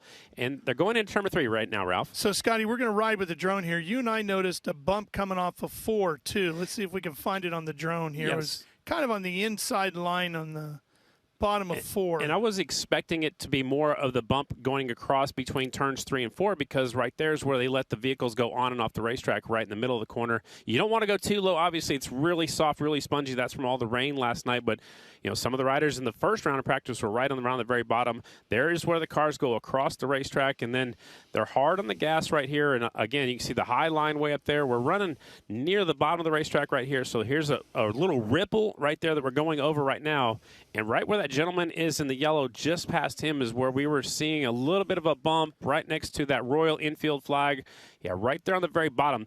That's where the moisture runs down from the down from the front straightaway down to the bottom of the racetrack. And that kicks you way out towards that wall. Yeah, and, you know, stay smooth. Stay, you know, throttle control is important, especially when the track is slippery. You got to be smooth on that throttle, smooth off that throttle. Again, for you fans that are just joining us, no pit walk today. We've scrapped that right now so we can continue to keep the bikes on the racetrack, continue to work on the racetrack to make for better racing for you fans. Well, Kristen, the Royal Enfield did very well here last year as we continue our tour of the top manufacturers. Now you're with Johnny Lewis. Big expectations for this bike returning to the Orange County half mile. Johnny, you brought Dalton Gauthier in as a fill-in rider after you sustained an injury. What prompted you to draft him? You know, Dalton's been a young kid that I actually worked with when he was young, like 10 years old on a 65, 85, and then, you know, a few years ago when he didn't have a ride, put him on a bike for Daytona, and he went out and did good. He got second, I think it was. So kind of same situation. It's I knew he's doing good, but he didn't really have a full solid program behind him. And I looked at Dalton going, he's natural ability. He's my height. You know, the bike's pretty much been doing really good this year. I maybe not have been, you know, to its full potential. So to me, I think Dalton is just the perfect fit for the program. You know, he's young. He's got the drive. And like I said, he's about the same height. You know, we had to make little minimal changes to get him comfortable on the bike on Thursday. And here we are. You know, he's going pretty good already. Johnny, last year, won your heat at this track. What kind of expectations do you have for Dalton in his debut on this bike? Yeah, we talked about it a little bit because I was fastest qualifier, won my heat, and won the Dash for Cash. So it was a good track for me that night. We went really good, but at the same time, I told Dalton, like, hey, this might be not one race. It might be a longer situation for him. So I said, hey, just build into it. Same things I would want to hear if I was jumping on a bike for the first time. No big expectations, just get out there, ride smart. But at the same time, he knows what the bike was capable of. He knows the input I can give him. And I think we could be a pretty good combination. You know, the crew behind me is amazing. And then Dalton being a good rider and just kind of my expertise of breaking things down, explaining stuff. I think he's got what it takes to kind of really impress today already. Johnny, you grew up 3 hours away from here. You had said that you raced indoors at the in the same complex, then also on this track. What can you tell us about this track that maybe experience hasn't already shown us? Yeah, you get off the same exit every time you came here for so many years, and it was, you know, I got butterflies even today, and I'm not even racing. You know, I think actually even more just because I know Dalton's riding the bike, but you know, you see the same buildings coming in. I've been coming to this complex, the fairgrounds, since I was probably 1998, so I was 9 years old. Racing in an indoor concrete race, and there's a lot of fast guys that came from this area. So you know, you grew up around a lot of very talented people, and you know, you knew every time you come here it was going to be a challenge. You know, and now it's the same thing. You just kind of those butterflies coming here to the racetrack. Even though I'm not racing, I was telling the guys I think I had more butterflies today than I did, you know, past just being team manager and kind of see my baby go around the track. You know, we did have a 2-rider program last year, but I was still on the bike. Now when it's just me, it's a big change. As Dalton Gauthier is getting set to get back out on track, look out for the 79, guys. Earlier in the day, he told me he is on a mission. He wants to prove himself in the big bike class, so we'll see if he can do it here at the Orange County Half Mile. He's fast, Kristen, for sure, and I love the new leathers, the all white with the black now, the new livery, if you will, for the Royal Enfields. Scotty, track that gave you goosebumps every time you rolled in? Oh, definitely the Springfield Mile. Just how fast you can go there. I went there as a little kid, and the first thing I did when I walked up is walk straight in the grandstands, went straight to the fence, and practice had already started. And when they went by me the first time, you know, the hair on my arms, the hair on the back of my neck stood up, and I still get that excited. When I pull in that fairgrounds, get off at Sangamon exit off of, you know, I-55, I still get goosebumps. Even though I'm not racing, man, it just feels like the adrenaline starts flowing as soon as you get there. I get it. What about you? Indianapolis Motor Speedway and the Knoxville Raceway. Of course. They're racing there this weekend. They are. At Knoxville. Some kid named Larson running pretty good there. Yeah, I heard of him. Yeah. The NASCAR is just right up the road from them. Yeah, they're over well. At the Iowa Speedway. Iowa Speedway, which I've been there too. That's a nice track. First time the Cup guys have ran there. Yeah. Bikes nothing like Knoxville Raceway. That's true, and that's some good, rich, black dirt. Oh. So fast. So the bikes are pulling up to the staging area. Up next will be qualifying. 2 rounds of qualifying for you new fans. They have transponders on the fork tubes on the exact same point on every motorcycle. There's a loop right at the start-finish line. The times are recorded. We'll take the fastest 1 lap from either the first round or the second round to get qualified into today's event. I like it. I do too. I just love the scenery up here. Look at that. So lush and green here in upstate New York and the mountains. You can just imagine what that's going to look like in October, too, with all the leaves changing, right? So, one of the yeah, there it is. How about that thing? That's awesome. Those are big monster truck tires on the back of that. I love it. That's how you pack a racetrack right there. And you know, if you would have showed me that if I was at home, I wouldn't have known we're in New York. You know, you expect to see that down south, you know, where they have some monster trucks came from North Carolina, somewhere down there. That Gravedigger machine. Gravedigger, yeah, out there. That was Kill Devil Hills. That was actually earlier today, and the bikes are rolling on the racetrack. It is qualifying, ladies and gentlemen. Mission Super Twins. Dallas Daniels leads them out. He's your points leader on the Yamaha. Jared Meese right behind him on the 1 Indian. My favorite is still the jet dryer for a dirt track. Oh, that'd be awesome. Boone Speedway in Iowa. Yeah, your buddy Jerry. We had dinner with him one time. Yeah, not too long ago. We throw one of those in the semi, right? Yeah. Another semi. So Jared said he was going to kind of take it easy. Well, it doesn't seem like he's taking it too easy. He's hanging right in there with Dallas. Well, and that's what he needs to do. He needs to see exactly what Dallas is doing, what's the track doing. What I've noticed is they've already dropped to the bottom of the racetrack. The singles riders, guys and girls, are already up at the top of the racetrack, and now the twins running the very bottom. Hey, speaking of that, have we watched Jared? He's going to get roosted here big time from Dallas as he hammers the throttle. Look at that. And that doesn't feel good. No, but it's not as bad as the pea gravel at Lima when you get roosted, right? That's right. That hurts a whole lot. Get ready for that here in, what, 2 weeks? A couple of weeks, yep. Last Saturday in June, as it always is. The Ohio National. I don't know if we've talked about this yet today or not. Cody Kopp can do something very special here. Dallas just pulled up short right there going into one. Maybe he made a mistake, or I thought maybe he's trying to let Jared go by, but he gets back Jared on it. didn't take the bait, did Nope, he? nope.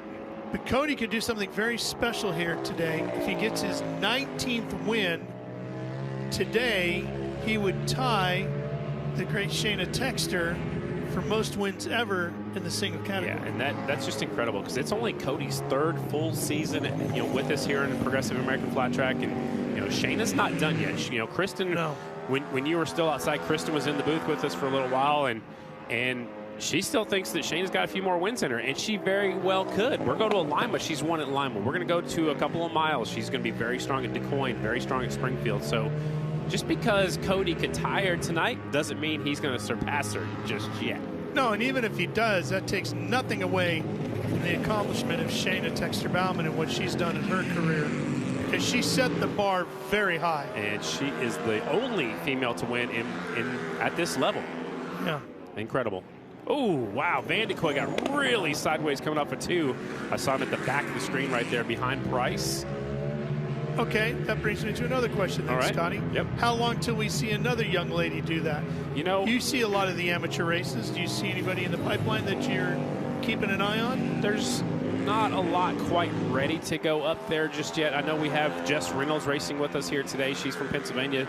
She, it's her first full year, and she's seeing just how much of a step it is from amateur to pro. Cody Kopp made it look easy. Some other riders make it look easy, but it's a struggle. It's a big change going from the amateur ranks to the pro ranks. So Jess probably has as good a shot as any of the other amateur ladies out there right now. The Flat Track Grand Championships are coming up in DuQuoin the week between Lima and DuQuoin. Which you'll be at. I'll be there calling Former Grand Marshal. 1,200 of those races or whatever it is in a week. But yeah, it's, at the moment right now, there's not anybody quite ready to move up to the pro ranks as a female rider just yet. Racing has never been more open to women competitors than it is right now in all forms of motorsport. It's fantastic to see, and there's some great young talent out there, a lot of different divisions across the board, and it's exciting to see what some of these young ladies are bringing to the table. Absolutely. So qualifying round 1, Brandon Price at the top spot. The price is right on that Yamaha 26.904. Group 2 is rolling out next. Robinson second, Daniels third, Pryor Bauman's fourth, and Davis Fisher's fifth. You got Meese way back there in sixth. Exactly. Not going to be happy with that, is he? Nope. This is group number 2 of your Mission Super Twins. First round of qualifying. The time to beat right now, 26.904. So the track's about 3/10 slower.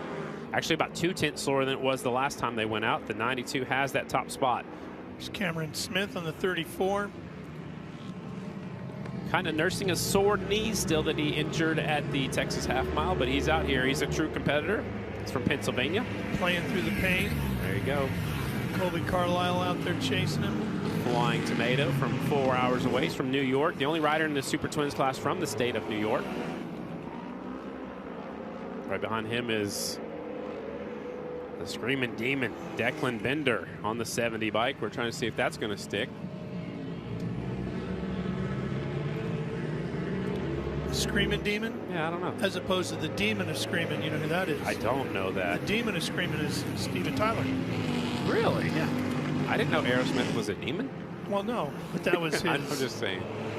Yeah, I did not know that. Yeah, he used to calls himself the Demon of Screaming. You should be in the Rock and Roll Hall of Fame somewhere. Because no. Our buddy Ricky Rackman could do that. He should, too. And we're going to be seeing him soon. He'll be at Lima. But what I'm saying is you've probably been to more concerts than anybody else I know of. I don't know about that. I've been to a few, yeah. A few, my butt. You've been to a few last week. No, you go to a lot of concerts. You love some live music. We got the live action on the racetrack right now. We're looking for the fastest lap. Here's the 34. Keep an eye on him. He's 12th quick, 27.4. Boy, he is so close to breaking through, Scotty.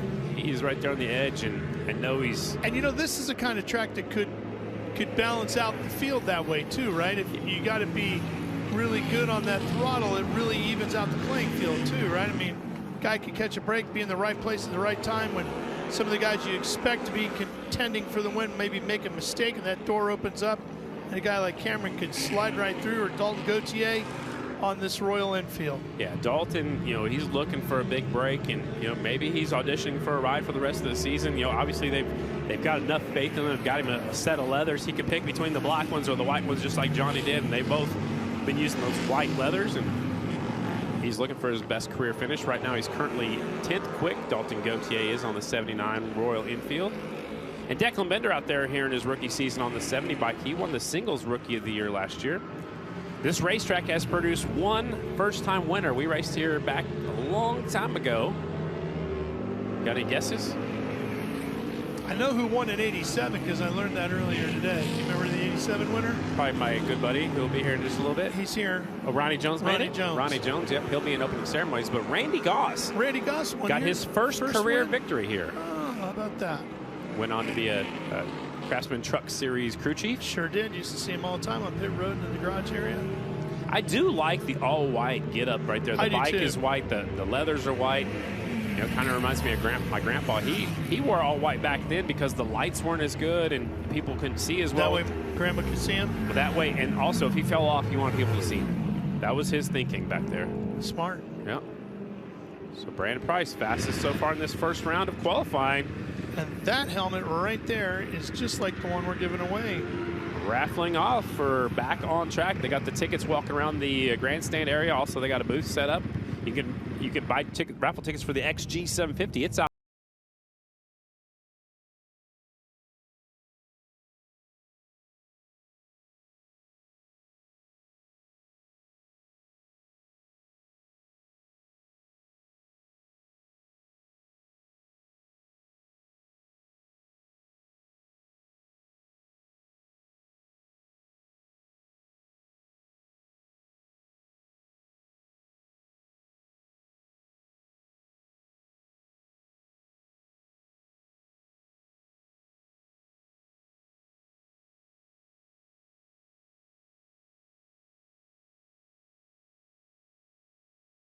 Go get a souvenir t-shirt, get something to get autographed after the races. So again, we want to do that so we can keep the show going. We can continue to put moisture on the racetrack and make for better racing. Jared Vanderkoy shirts. Those are cool, man.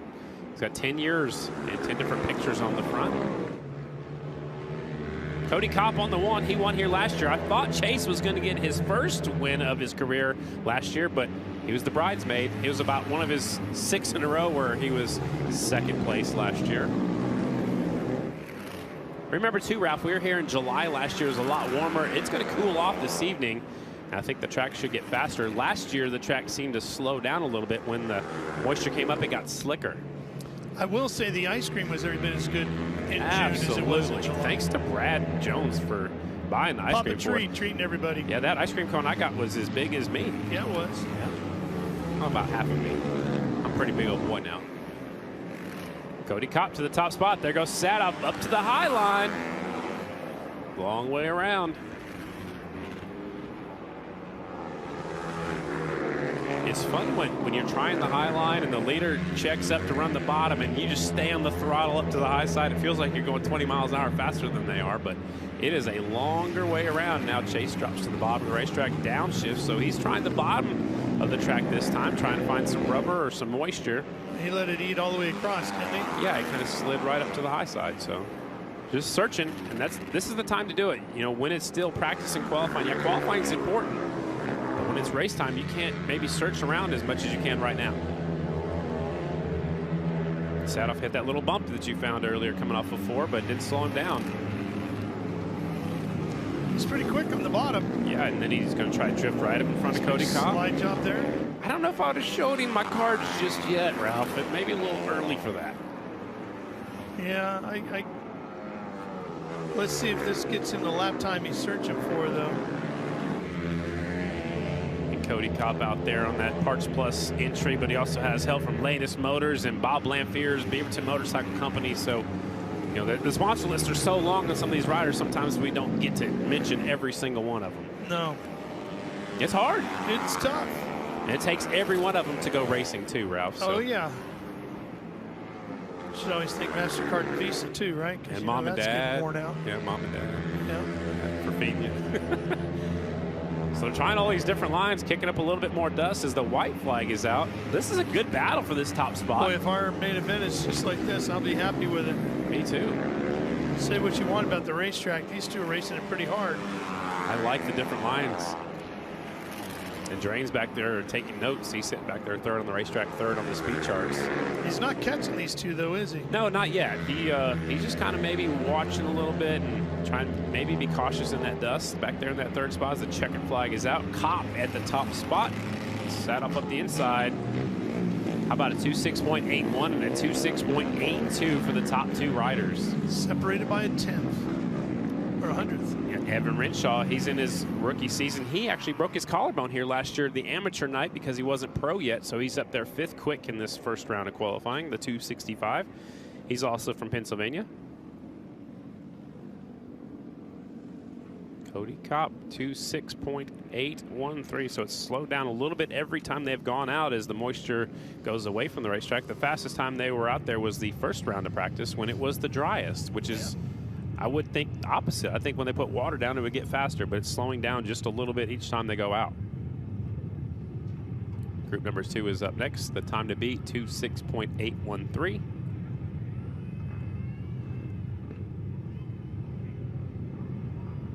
Hey, happy birthday to Grandpa, by the way. Yeah, Pa turned 93 on Tuesday. That's awesome. Still wide open throttle, huh? Oh, yeah. At the house he is.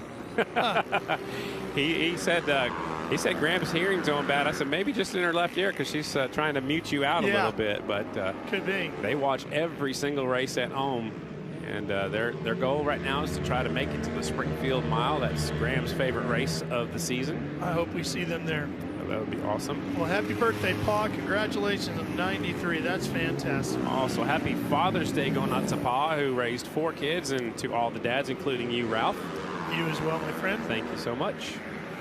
Ooh, boy, wow. That's a little sketch right there, isn't it? Bruce Evans got right by the wall, and there's Jonesy right there in second trying to come through. Boy. Justin Jones, he is committed to race the Canadian Flat Track Series this year, so we'll see him at a few select American flat track races, but he's also from New York, so. I'll tell you what, Scotty, as challenging as this racetrack is, boy, these guys are riding it pretty hard, aren't they? Yeah, they're going for it, and, you know, just because it's challenging for some of the guys and girls, maybe might be a place for somebody else to win a race for the first time. I mean, we saw Kopp going at it pretty hard there. Yep. There's Shayna Sexter-Bauman on the 52. Jones and Bruce Evans. This is Bruce Evans' first race back since he got hurt at the Texas Half Mile. Tallis and Mees went at it pretty hard. I mean, we could have some good racing here tonight. I think we're going to.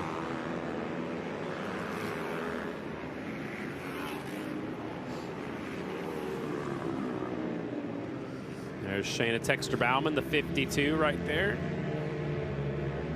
He's also on the Parts Plus Jacob Company's KTM. Got Jake Johnson helping her out.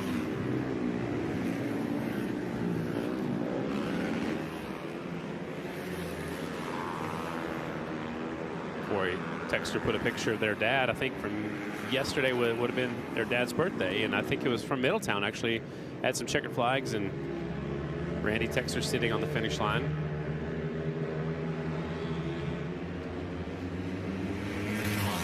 Single cylinder motorcycles, fastest lap 2.6.813. The twins fastest lap of 2.6.9. So the singles are a little bit faster right now, but what I noticed is the singles are using all the racetrack. It seemed like the twins are running a lot lower. So if they're paying attention down there in the pit area, they can maybe try the high line a little bit later on. Scotty, you know you've got a racetrack that's going to be dusty like we're probably going to have here tonight. What will you do as a rider in the preparation of your gear to combat those conditions? Well, can only put so many tear-offs on, and if it's dusty out there, you know, tear-off's not going to do any good. The tear-offs are for like when dirt sticks to your lens, but dust doesn't typically stick. It'll get underneath the lens or underneath your helmet, so you might run something at the bottom of your helmet to keep the dust from going up the inside. You know, I don't know. I was thinking, I mentioned earlier, you might try the amber, you know, the yellow lens that cuts through the dust a little bit easier, but, you know, some riders don't even have those in their arsenal. Some of them aren't comfortable with them, so there's not a lot you can do to combat the dust. How about the motorcycle itself? How about the green? That's so we can cut the dust. That's my favorite color. There's a lot of things. I shouldn't have pushed that button, is what you're saying? Yeah, I wouldn't have touched it. Okay. I wouldn't touch that one again. It's my favorite color, Ralph. Anything you're going to do with your motorcycle? As far as dust, Yeah. well, you don't want there's things you do when it gets super heavy mud. Yeah, I don't know. I mean, not really. I think you just go out there and ride it, and then just maybe if you know, if that air filter gets, you know, full of dust and dirt, you might switch that out. You know, that's robbing horsepower, but, you know, because it's sucking the air through there so fast, you might just make sure your air filter is fresh every time. But, you know, and just, you know, keep it cleaned up. You know, that you don't want any dirt sticking to it to, you know, throw the weight off. I know that happens more with, you know, the pea gravel in Ohio and the mud, you know, when it's wetter earlier. But as far as dusty, you just go out there and ride it. Yeah.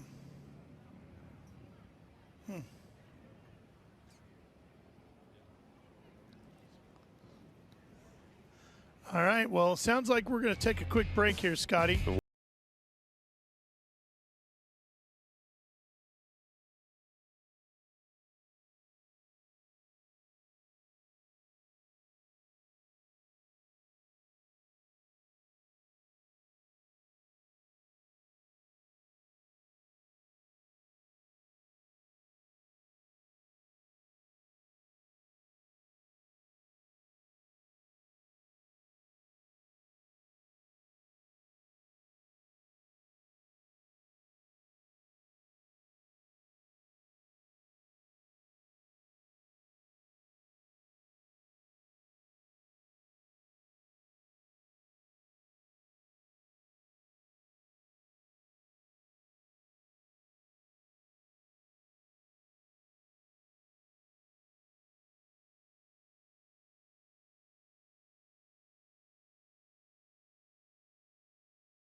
It's time for the Mission Pit Walk, my favorite part of the race day. We're starting down here with number 20, Captain Chaos. That's Jared Vandekoy. Did I say Mission Pit Walk? It is the Mission Pit Walk here at the Orange County Half Mile. Jared, I want to talk to you because I just saw on the social medias how cool your new shirt is, and you're going to sell them here for the very first time. Yeah, my lovely fiance put a lot of work in and got these things out. This is my 10th year pro, and she wanted to do something special for it. So we have a picture from every year that I was pro. So yeah, pretty unique. It's the graphic tee. This is, I guess, the new hip thing for these younger generation kids. I don't know. We're getting old, Scotty. We definitely are getting old. So if people want to buy them, best way to do it's at the racetrack. But can you get them on your social media and stuff like that, or what are you going to do? Yeah, definitely. This first batch we're trying to do just at the racetracks for the next couple of races. Of course, we have Lima coming up. It's my hometown crowd. We'll sell a bunch there. A lot of good fans. But yeah, we'll have a couple here in New Jersey. Then after Lima, we'll probably start doing them online sales and be able to hopefully get them out. It's a lot of work for her after she gets off her day job. So yeah, we're gonna try to get some out as soon as possible. And if they buy one, you'll sign it for them, right? Yeah, we'll sign them. We'll ship them out. We'll do whatever we need to do. All right, well, come see this guy right here in the pits. That is number 20, Jared Vandekoy. He's from Ohio. He's not too far away from home, right beside us. We're kind of cutting through the middle of the pit area right now. So, well, let's make our way over here. I see the Royal Enfield team, and I guess the guy that is supposed to be riding this thing is actually sitting on the bike. Man, we're making our way in here. Those aren't your race clothes. No, it's a little early though, Scotty. Nobody else is in their race clothes. But I was just kind of throwing that out there. So, how are you doing? How are you feeling? First of all, I'm good. Ventura was a rough one. Just it was took a little bit out of my sail, but it hurt me pretty good. It wasn't like nothing broke, but it was one of those like every inch of my body was sore. Got super lucky. So it was tough, to kind of be lucky, but also at the same time be sore and just kind of, as a team manager, I had to make a decision what we're going to do for the rest of next couple races and see what happens. So decided to put somebody else on the bike. How did you pick Dalton Gauthier? He's always been a kid that I've worked with, when he was 10 years old. I followed him and helped him Daytona back in the 1 year when he didn't have a ride. So I know the talent he has. And, when I found out he couldn't really make Chico and was trying to raise money to go racing and stuff, it was kind of one of those deals where I'm like, I think Dalton would be a perfect kid for candidate for the bike. And he's 10 years younger than me, so he should have a little bit more excitement in him right now. And I think the bikes are so good. I'm actually so proud of the team and what we've been able to accomplish really this season, all the seasons, but really how much we've improved. And I haven't been able to get the job done. So I think Dalton will be good for the bike this race and maybe the next couple of races and see what happens from there. But he's a little younger and he's got the ambition. And I think we got a good motorcycle now. Well, it's got to be cool coming back here. You were fast qualifier here last year and you won the challenge, the Too Fast, Too Tasty challenge race. So you got the notes already from last year. Is that the setup you're going to start with today for Dalton? Yeah, I think it's, I was able to talk to him a little bit and say, hey, remember how the track was? Because he struggled here a little bit last year. And I was like, hey, this is what I was doing. And we were able to talk about it. There's part of me that misses. I'm like, yeah, I wish I was out there, just because I knew I did good here. But at the same time, I'm excited to have Dalton on the bike and kind of coach him through those things. And, if he gets out there and does good, just good. If he can win the dash and do that, and maybe put it in the podium first race or something like that, it'd be pretty good feeling for me as a team manager and been developing this bike for 5 years. It's kind of like let my baby go. So if he does well and you come back, you thinking maybe a two-rider team like you had previously with Ryan Wells, or is that too far out in the future? No, I think. Scotty, at that point of the career, I was brought on to develop this bike and progress the bike, and I think that's what I've done, and manage the team, make sure everybody gets here, and I have an amazing crew. And if Ventura was my last race and he starts doing good, I'm okay with hanging up the helmet. So kind of passing the torch and just kind of continue that role of, I enjoy being a rider coach. That's why I do a school. I love that aspect of it.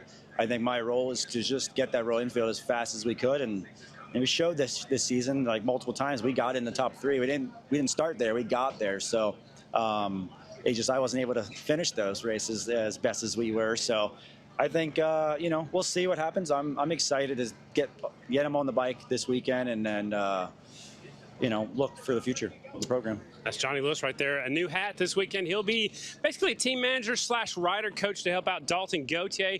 Gauthier riding on the Royal Enfield for the first time. And I definitely want to talk to this guy right here. There's actually two guys I want to talk to. Big P, our flagman. Big P, welcome back to New York. How you feeling? I'm great. Beautiful day. Some clouds shining, but it's like 70-something degrees. I'm loving it. It's great. Does it say Big P on your ID, or is that just what everybody calls you? That's what everyone calls me. Unfortunately, it's not a legal name on my ID, unfortunately. Let's change your name. Let's do it. I'm down. I'm down. That's Patrick, if you want to know the official name. Patrick is the flagman, and we'll see you out there in just a little bit. Y'all have a great day. All right, and now I want to talk to this guy because we're in your home state. Kobe Carlisle, the Flying Tomato, got the G&G Yamahas ready to go. Yeah, it's exciting. It's good to be home. I love New York. The other part, a little closer where I'm from, about 4 hours from here. It's pretty beautiful, and I always love coming here because I'm going to be able to get to spend some time with my parents this week in between now and New Jersey. So, yeah, it's hometown race. Hometown race. It's a slippery track. Have you raced here before? Last year? Was last year your first time? No, I've never been here. Back where I'm from, dirt looks pretty similar, but it's really slippery here for some reason. Back home, it's got a lot more grip, so it's tricky. It's tricky for all of us, so just got to be able to figure it out. You got the little team that could. I mean, they've won 2 Production Twins championships, jumping up into the Premier class this year. I think you're doing a great job for them. Yeah, I'm always trying my best and doing all the work off the bike I can. Just I need to get a little more comfortable right now. I'm a little bit off from where I'd like to be and where I know I can be. So we're trying some different stuff out this week, and maybe that's what it's going to take. That's the Flying Tomato right there. Kobe Carlisle on the 36 G&G Yamaha. This is looks like the Bronson Bauman KTMs right there. Travis Smith down there. They're doing a little bench racing, I think, right now, making their way through over here. Here's little Debbie. Are you officially the team manager of Big R Racing, or what's your role? President. Oh, the president. We're going to skip team manager. We're going straight to the top. I mean, why start down here? So this is you. Look, it says Little Debbie Racing right there on the helmets. So that's your name, Little Debbie, right? Yes, that is correct. And are you from Kansas like that guy beside you? Yes, I am. How did you get way out here in New York? My chauffeur brought me out. Man, I guess it's rough to be the president, you know? I mean, they just take you all over the place. So what's your role on race day? Are you just the cheerleader? You just kind of wrangle the kids? Or what's your official role being the president? Chef. Chef. Oh, so she's got many facets. She does a lot of things. Over here is Sam Lowe. Sam, so your son, Jared, stand up and turn around. These people want to see you, too. You used to be national number 48 back when I was racing. That's, black. Long time ago. Back when everything was black and white. But your son, one of your sons rides for this team right here, and your other son, he's busy down the road. So how do you determine? That Trent Lowe guy, the other 48. So how do you determine where you spend your time on a race day? Right here, because she tells me I need to be here. That's where I go. Well, if the president talks, that's what you have to do. Right. Yeah, they pay the bills. So last weekend, when your son wasn't on a Big R Honda, the chain came off not once but twice. So were you mechanicing that day or what? You pushed it back to the pits. I didn't have anything to do with the chain. I did push the bike back so we could get it ready for the next race. I was waiting for you to put the chain back on the bike, though. I had to go watch the next race. It wasn't a Big R bike. It was mine, so that's where it messed up. So we're blaming it on the chain came off on you? Yes. Okay, my fault. all right. My fault. But Trent won, and then the Jet just had 2 mechanicals. Yes, my fault. It's my fault. It's better to have the mechanicals not at a national. Would you agree with that? For sure, yeah, because they would fire me if not. So Well, the president is here, so she would definitely fire you. All right, that is Sam Lowe right there. That's Jared and Trent Lowe's dad. We're making our way. This guy's been on social media. Hold on a second. I haven't got to meet you yet. I'm Scotty. I'm Jonet. Jonet? Where are you from? I'm from Florida. You're from Florida, and you're on the First Impressions team. I heard you're like their mascot now. I'm the driver, transporter. Well, I heard you're doing more and more stuff. Well, yeah, I'm right now. I'm trained for. I did the class. All right. So you're learning. Oh yeah. Well, that's awesome. It's nice to meet you, Johnny. Nice to meet you. Say your name again. Jonet. Jonet. I got it wrong the first time. Hey man, nice to meet you. Take care. We'll move over here. This is the big Honda team. Honda back in the repair class. What are we doing over here? I'm skipping over here. Randy Triplett's working on stuff. But I want to talk to the most important person, right? This little guy right here. How you doing? Hi. Is he hi? I saw you on a scooter already. Mm-hmm. Yeah, he's very talkative. Mom, how's he doing? He's good. Very active. Is he going to be a racer? I think so. He has an obsession. Yeah. All right. Yeah, he's trying to. He maybe wants to be an announcer. He's trying to grab the microphone. Dan the man, hey, proud papa. You got another one on the way. I do. How do you put that out of your head and try to go racing? I mean, it's definitely difficult, but just seeing his happy face and everything kind of makes it easy. It makes when you have a bad day a good day. So it just makes it different. It's at first it was hard to kind of think that now I have to provide for someone else other than myself and my wife, but now it makes it more exciting when I do well and can experience it with him and hopefully be on the box with him one day. That'd be really cool. How cool is it? Speaking of cool things, how cool is it to have Honda back in the Premier class? I mean, as a fan growing up, it was Honda versus Harley. Now it's Honda versus the world. It seems like KTM's out there, Indians, Kawasaki's different brands. But how cool is it for you to be part of the reason Honda's back in it? It's definitely pretty cool, and to kind of be the veteran on the team is definitely different too, because Morgan, this is his first year moving up to the Super Twins class, so he's been learning a lot, and he's been doing really well with the races he was able to do on the bike. But it's really cool to have Honda back, and it's not only the brand coming back, but the people that love Honda that come to the pits, where normally I'm the shy guy that nobody really wants to talk to. I kind of do my own thing, where these people are bringing me out of my shell, and it's really cool to be able to be a part of it. And hopefully this year's been kind of a trial year trying things, and we're building it to where next year and the following year we can be a threat and hopefully be up there chasing podiums. Well, the bike is top-notch. Everything on there is fabricated just for that particular motorcycle. It's really cool. Last question for you. I've been calling you Dan the Man for a long time, and then I see your shirt just came out, and now I'm calling you the Giraffe. Are you okay with that? I'm okay with it. I mean, the last race we were at, I was racing in a little XR100 and a 110, and they started calling me the Tower. So I went in a corner and I went down, and they started saying the Tower's down. So it's something different. I'm excited. Back home they call me the Bulldog, so I got a bunch of different names, but for me the funnest one for the kids and a lot of people love it is the Giraffe. All right, I love it. That is Dan Bromley right there. That's going to wrap up our pit walk right here. We're going to take a commercial break, and we'll get back to it here at the Orange County Half Mile.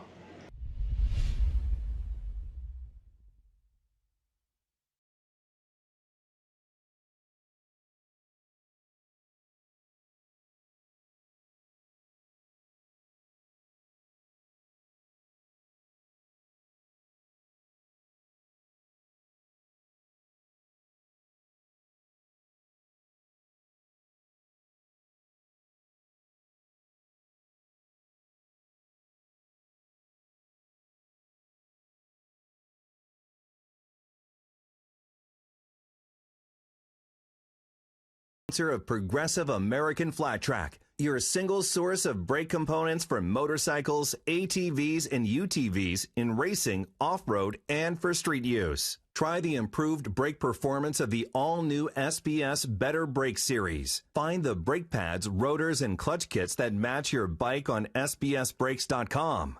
There's a reason why SBS is the preferred choice of street kings and race champions alike. Go ahead. Al Lamb's Dallas Honda is proud to sponsor the Singles Challenge. No holds barred, winner takes all dash for cash. The payout, a cool $2,500. Al Lamb's Dallas Honda, riding red since 1977. DallasHonda.com. Brought to you by Yamaha. On the track, on the trail, or out on the open road, check out Yamaha's full line of class-defining motorcycles, ATVs, and side-by-side vehicles at YamahaMotorsports.com. Royal Enfield returns for the 2024 season, bringing back Build, Train, Race and its 7 new riders, rounding out to be a 10-women roster. Along with the Moto Anatomy powered by Royal Enfield, Johnny Lewis and team taking on their 5th season with American Flat Track. After a successful 2023 season of establishing a spot in the Premier class, the team is excited to see what is in store for yet again another full season of racing. Meet the racers and check out the machines of both of the Royal Enfield's groundbreaking programs. VP Racing has been the world leader in race fuel for nearly 50 years. But did you know VP Racing also has a line of premium engine oils, gear oils, brake fluids, coolants, and additives? Find VP at your local auto parts store today or online at vpracingfuels.com. Light Shoe has been building quality steel shoes for flat track racers since 1998. They serve the flat track community worldwide, building custom hot shoes to fit individual needs with the rider's unique style in mind. With more than 25 years of experience and a 1-year unconditional guarantee, you'll know you've made the right choice when your foot touches the ground going into turn 1. Join the Light Shoe crew. You'll be glad you did. Al Lamb's Dallas Honda is proud to sponsor the Singles Challenge. No holds barred, winner takes all dash for cash. The payout, a cool $2,500. Al Lamb's Dallas Honda, riding red since 1977. DallasHonda.com. Motion Pro, for 40 years your trusted partner on and off the track. As proud sponsors of American Flat Track, we share your passion for speed, precision, and the thrill of the ride. Our tools and accessories are meticulously designed for motorcycles, ATVs, and UTVs, ensuring your vehicle delivers top performance. Whether you're tuning up for the next race or maintaining your ride for endless adventures, Motion Pro offers the professional-grade solutions you need. Join us in the fast lane and experience the Motion Pro difference. Gear up today and make every ride unforgettable. By renting the tools, equipment, and attachments you need to get the job done, and buying the machines you use every day, your local cat dealer and cat rental store can help you win wherever you're doing the work. Once again, for the 2024 season, all Progressive American Flat Track classes are running the race-proven DT4 tire from Dunlop, designed for pro and amateur riders alike. The DT4 has multiple compound options, an aggressive tread pattern, and can be run tubeless for greater overall performance. Dunlop, the official tire of Progressive American Flat Track.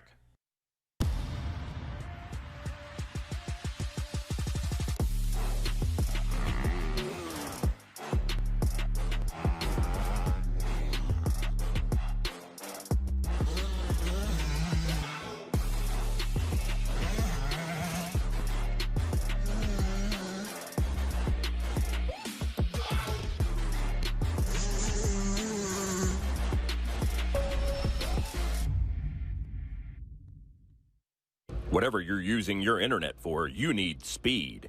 Introducing Greenlight Networks, the Hudson Valley's newest, fastest, and affordable fiber internet provider and a proud sponsor of today's race.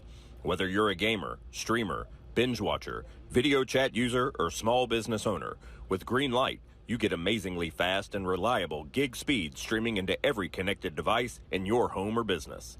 Enjoy happiness at the speed of Greenlight and keep doing what you love. Check availability in your area at greenlightnetworks.com.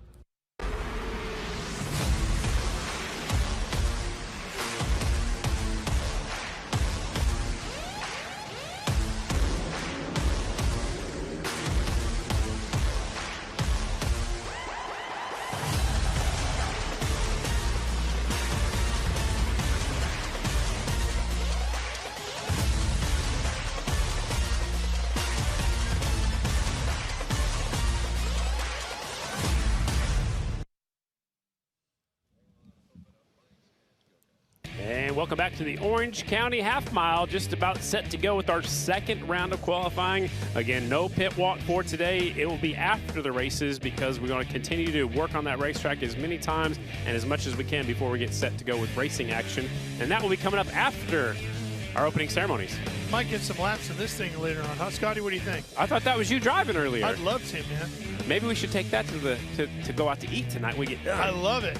I love it. You drive first. You drive first, and I'll drive back. Okay. It's got some camber to it, like the left's already leaning in, like the left rear's kind of squatting a little bit. Well, like Tree just said, it's got racetrack engineering written all over it, right? Yeah. And the body doesn't look like it's on there all that well, does it? Front fender's bouncing around a little bit. And there, look at that. The Partridge family's here. I didn't know they got here already. They were packing the track with that earlier, too. Did you used to watch that? Man. Yeah, you did. I don't. Come on, we all did. I probably did. Well, happy. Yeah. Oh, boy. We're also going to start singing. No. Oh, okay. All right. As I was going to say, you got a 3 Hall of Fame somehow. I don't know if it's from singing. That, the Brady Bunch, back to back. Yep. Kill an hour in your Thursday afternoon when you were 8. So the people that are crossing the track, I hope they got their armbands on. Well, Bob's down there. He's got it say under it backwards, control. still Bob. That's right. He hates it when I tell him that. So is race car. Yep. So and again, you, Banana Boy. Banana. So again, as soon as the second round of qualifying is done, we'll get set to go with opening ceremonies. Right after opening ceremonies, for you new fans, we have 2 heat races for the AFT singles, 2 heat races for the Super Twins. Then we come back with our last chance qualifiers. Again, we take 6 out of each of the heats and 6 out of the last chance qualifiers. 18 riders will make up the field for both main events, but we also have 2 challenge races. We have the Parts Unlimited AFT singles Al Lamb's Dallas Honda Challenge race. 4 laps, $2,500 to win, and then we'll have our Mission Super Twins, and that is 4 laps for $5,000 to win. Here we go. Final round of qualifying. Here comes the field. The time to beat in our Super Twins is 26.904 from the 92. The Price is Right, Brandon Price. Let's see if anybody can go faster. Well, Dallas went right to the top, and it's kind of letting a lot of folks go by. Let's see what that does here as we get this one going. Vanderkoy is at the front of the pack right now, and then there's Price Breyer third. on the 3, and Price behind him on the 92, and then Jared on the 1. I wonder if we could call Breyer Texter Bauman and Shayna Texter Bauman, and we switch it around, for the last names. No, we better stick with Breyer Bauman, right, on the 3 bike, the Parts Unlimited, or Parts Plus. Yeah. KTM. Yeah. That guy out there on the bottom. No, you're talking about Breyer. The 3. Breyer. Yeah. 2-time champ. He's up the inside. It's Breyer Bauman. Vanderkoy going to the high side on the 20 bike. Captain Chaos, and right in the middle of the sandwich is the Memphis Shades colors. That's the 92. That's Brandon Price. Now Dallas Daniels is about 4th or 5th on the racetrack, right behind Jared Mees. And they kick up a bunch of dust and they go right by the front straightaway wall. Watch Brandon on the 92 here in the yellow and black. 3rd bike back. Picking up that front wheel again. He's having fun today. He is. When you're pulling wheelies and just getting up to speed and in between everybody, that means you're having fun. You're finding your flow like that, things can really, really go well. I like that. This could be a good night for him. Could be his first win. Watch out. That could ruin your night. That could clean everything out. Breyer Bauman came up the inside and slid right in front of the 92. Here comes the 32 charging to the front. He's at the bottom of the racetrack, so is me. So, yeah, Dallas had let everybody go by, and then he's fighting his way to the front. So I think that's a pretty good sign for Dallas. How about Price? Still fastest in this round as well, 27.004. Watch this. Watch the 3. Breyer carried a lot of speed through there. But also the 92 went in high and was trying to come off the corner low. So they're kind of just a crossing of the paths right there. Yeah, it looked like Brandon bobbled just a hair, too, in the middle of the corner there. Yep. No harm, no foul. No. Dallas Daniels to the top spot, 26.884 last time by as he's picking them off one at a time, marching towards the front. He goes even faster, 26.856 for Dallas Daniels. That's the fastest lap. That's faster than Price was in that first round of qualifying. Just a little bit. Price had a 26.90. And Dallas is closing in on Price right now. And he's bringing Breyer right along with him on that 3 bike. White flag is out. Final round of qualifying. Mission Super Twins. This is group number 1. There are 2 groups. Price takes a look over his shoulder. He really slides back over the tail section. The front wheel gets light once again. And now dropping to the bottom of the racetrack. I like how Dallas is just kind of settled into the bottom. That's where we're running last year a lot of the time. And he's trying to actually pass the 92 coming to the start-finish line. Right there is the checkered flag. Daniels squeezes up the inside and goes to that top spot. 26.856. One more group to go. Your Mission Super Twins. I think Brandon Price is going to be part of the story tonight, big time. He'll definitely be in the mix. If he can get a good start and stay up there with these guys and see what he can do. He could win this thing, or he could be a spoiler for somebody who's in the thick of it.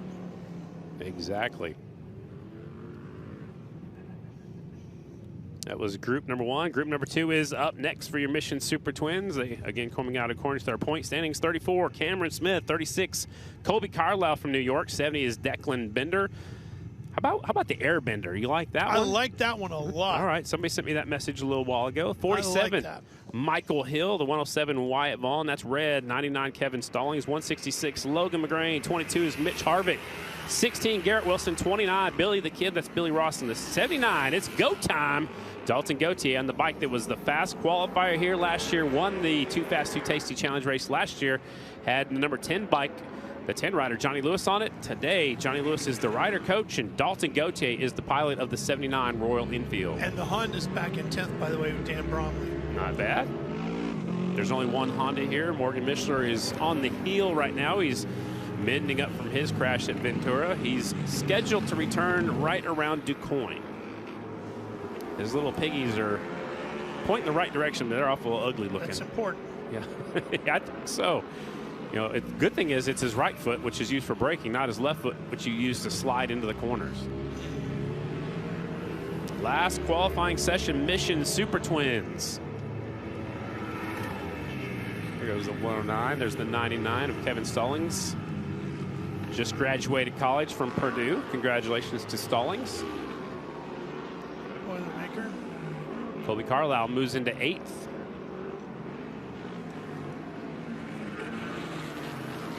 There's the 70 of Bender. There's 166. 166 Logan McGrain. He's up to 18th. 107 out there, Wyatt Vaughn. He's in 17th.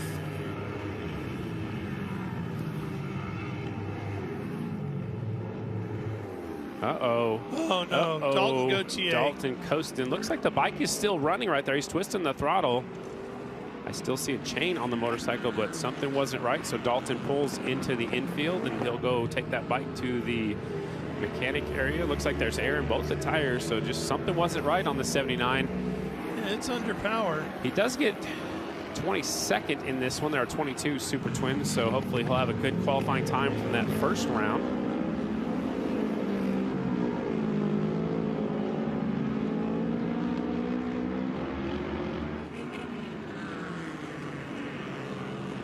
McGrain in front of Billy the Kid. Billy Ross on the 29 Kawasaki. It's good to see him back on the circuit with his new number. Again, he got hurt right before the Daytona short track. Broke his foot and his ankle and tore it up pretty good, so he had to have some surgery, and this is his first AFT race back.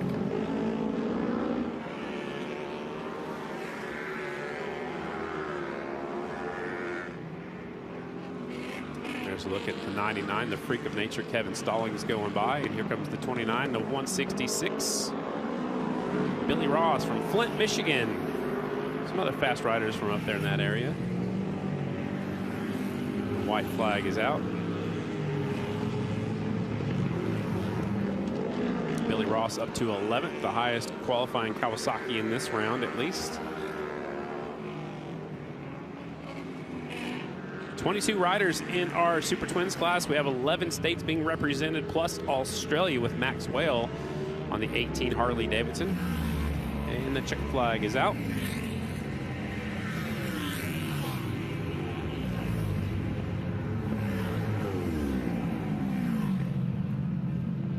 Singles will be up next for their final round of qualifying.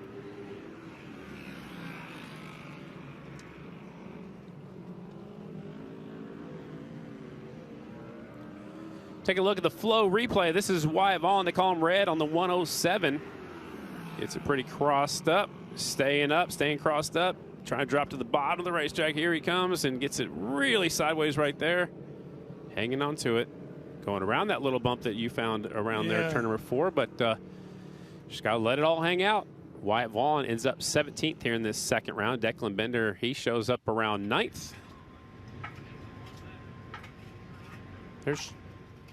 There's Johnny Lewis down there with Dalton Gauthier, and Kristen is down there. Kristen, what'd you find out? Yeah, unfortunate for Dalton Gauthier to have to pull out early during that practice, or during, that final qualifying session. I asked Johnny Lewis a moment ago, I said, what happened? What kind of feedback did Dalton give you? And he said, we can't diagnose it yet. We're trying to figure it out. So just a few more minutes for them to be able to get this bike at least ready for their heat, guys. Well, the good thing is it was in qualifying, and also, you know, he didn't know what was going on, but he knew something wasn't right and pulled in. He didn't go out there and take a chance and risk blowing up the motorcycle or hurting anything. Kristen, you got more? And guys, just judging by kind of Dalton's body language, and this is just my interpretation, it seems as though there might have been either electronics issue or a power issue. Generally, when riders make that sort of gesture like "ball," that means that something happened with the power delivery, and it's kind of common. It's like they speak their own language down here, but that's what I saw from Dalton Gauthier just now, and I have a feeling that it has something to do with the electronics or the power delivery. What was that description again, Kristen? Ball. That's the face they make. That's the language we speak. That is perfect, Kristen. You nailed that. That is solid. So it's kind of like when the bike bogs, like on a motocross bike, like right before you hit a jump, or coming out of a corner. But they're talking about coming off the corners or even on the straightaways and just not getting full power. I love it. Kristen down there doing some hard work in the pit area. Singles are on the racetrack for their final round of qualifying. Chase Sadoff at the top spot. The time to beat is Cody Kopp, 26.813, and they are 0.3 faster than that already. So whoever's going to be fastest in this round is going to be the fast qualifier for tonight. And that'll put him on the Pronto Parts Plus pole award. That'll start him on the pole of the heat race. And look at Sadoff breaking away from everybody else. There's Trent Lowe. We haven't talked about him very much. And there is Cody Kopp. They call him Hot Rod. You know why they call him Hot Rod? Because you gave him that nickname? Actually, this was given to him when he was born. He was born at 4:54 in the morning, and a 454 Chevy's a hot rod Chevy. Is. Anyways, that's a good one. I like that one. I had a 454. My dad had a 454 in a Chevelle that we actually raced in Oklahoma City in the street stock class. I had a 73 Grand Sport, my first car. Man, that was like a year after I was born, Ralph. Well, I didn't have it. Oh, I just didn't know if you were like 16 already. No. Chase Sadoff finding the fast way around right now. 26.562 for the number 88. JPG Motorsports Honda taking a look over his shoulder. Look how close they are to the wall in the back straightaway. Trent Lowe right there, second quick so far in this round, 26.80. Cody Kopp is third, 27.022. White flag is out. Qualifying is just about done. Opening ceremonies are scheduled for 7 p.m. That's Eastern time for you folks that are tuning in. My buddy Chris is tuned in Brazil right now. Nice. Watching a long ways away from here. Yeah. Let's see. Drain moves into third, 26.969 for the 59. The bomber, Tom Drain. Checkered flag is out for Big PR Flagman. So it's 7:30 at night in Brazil. It's almost the same time as here. Almost. How does that happen? Because they're straight south of us? I just Googled it. All right. The Google machine is amazing. I can't answer that. I just Googled it. How about you ask Lucas? Lucas could tell us. Yeah, he might. Congratulations for him being accepted and going to Tennessee. Go Vols, baby. There you go. So you're going to be wearing bright orange next week? A lot of it's orange. It's not a bright orange, but it's an orange. It's definitely an orange color. Oh, yeah. There's definitely some orange in there. 26.562 for Sadoff. I'm going to go ahead and write that down. I don't know if anybody in the second group can pass him or not. I think it's pretty solid effort. 26.5. But the way Roos Evans and Justin Jones were going at that last round, they might get up there on that 26 and the 91 bike. Yeah, they could. We'll see. They could. In the singles class, we have 11 states being represented, plus Canada and plus Australia. And there's only 24 riders, so they're from everywhere. I like it. Best of the best. Washington, Nice Illinois, Australia, Indiana, California, Pennsylvania, New York, Kansas, South Carolina, Kentucky, Ohio, Massachusetts, and Canada. With all of your running around with the amateurs that you do, have you noticed I know there's pockets around the country that have always been hot spots for flat track racing, but do you see any new ones coming up that are starting to grow and where the sport's starting to take off a little bit more than maybe it has in the past? I think it sticks to the same areas. It's because of the racetracks that are in those areas. Always, when I was growing up, it was all the guys from Michigan, and they said it's because they could race on the dirt in the summer and on the ice in the wintertime. Yeah. Well, there's still the Michigan Mafia. You've got a lot of riders from Pennsylvania, which, I thought of Pennsylvania would be more of like a pea gravel track, but that's more so in Ohio. There's a lot of car tracks like we're on here in New York, but, California is building some good riders, and a few riders from the Pacific Northwest now are making it to the big rank, the big leagues. But, man, there's There's good riders. There's a handful here and there, but to be really good, Ralph, I think you got to travel. You've got to get outside your comfort zone, go ride on tracks that you're not familiar with, and that's what makes you a better all-around rider. Get comfortable with being uncomfortable, right? Exactly. There is Shayna Texter-Bauman, the 52, the winningest rider in AFT singles history on that 52 bike. She's from nearby Willow Street, Pennsylvania.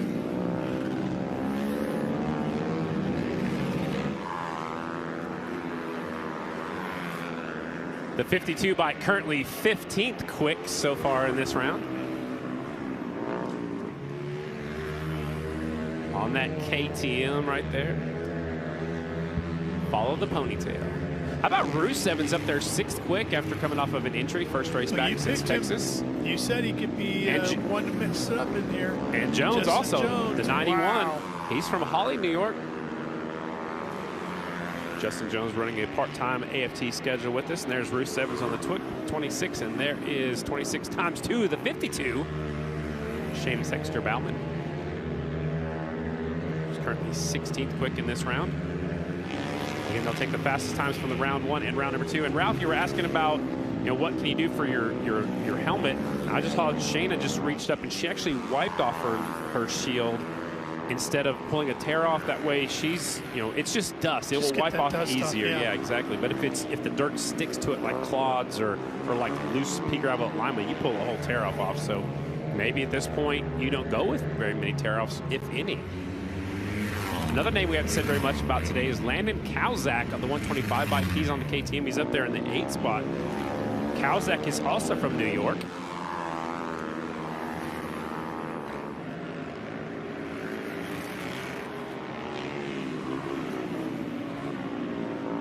How about Kopp way back there in 5th in this round? Yeah. And he won here last year. He was fastest in the first round, 26.813. Maybe they were trying something different out there. Could be. I'm not too worried about him not being near the he'll be front when we get to the main. He will definitely be up there. Justin Jones up there, 3rd quick on the Husqvarna, 26.929. And Aiden Roos Evans, who was just out there from Southern Illinois on his Yamaha, is the highest. Nope, Tom Drain's the highest qualifying Yamaha in this round. And the checkered flag is out. That is it for practice and qualifying. We're still scheduled for opening ceremonies at 7 p.m. Unfortunately, the open paddock area has been pushed back to the end of the night so we can do some track maintenance after these bikes pull off the racetrack and get set to go for opening ceremonies again, 7 p.m. East Coast. And there's a look at round number 2. Chase Sadoff at the top spot, 26.562. Trent Lowe is 2nd. Justin Jones, Tom Drain, Cody Kopp, the 2-time defending champ, is back there 5th. Roos Evans, the Canadian Hunter Bauer, 7th. Kalzak, another New Yorker, 8th. Jared Lowe and Logan Eisenhart. That's Logie Bear back there in that 10th spot on the number 66 machine. Logie Bear, I like that one. I was asked to say that one. I said I would slide it in there. Front of the bench has a question for you, Scotty. The back of the truck? The back of the truck? That nickname is actually from his girlfriend. I was asked to say it. I would slide it in there once. It's not a nickname. Not my nickname. What you got, Ralph? Bear. See, Ralph even said it. Now it's been said twice. We'll see if he gets a 3rd time because he might put the kibosh on that one pretty quick. Well, he probably will. Yeah. So we got about 15 minutes, Scotty, until opening ceremonies. They're going to do some track prep. You can see it's already well underway here in turns 1 and 2. So stay with us, folks. 7:07. We're going to come back a little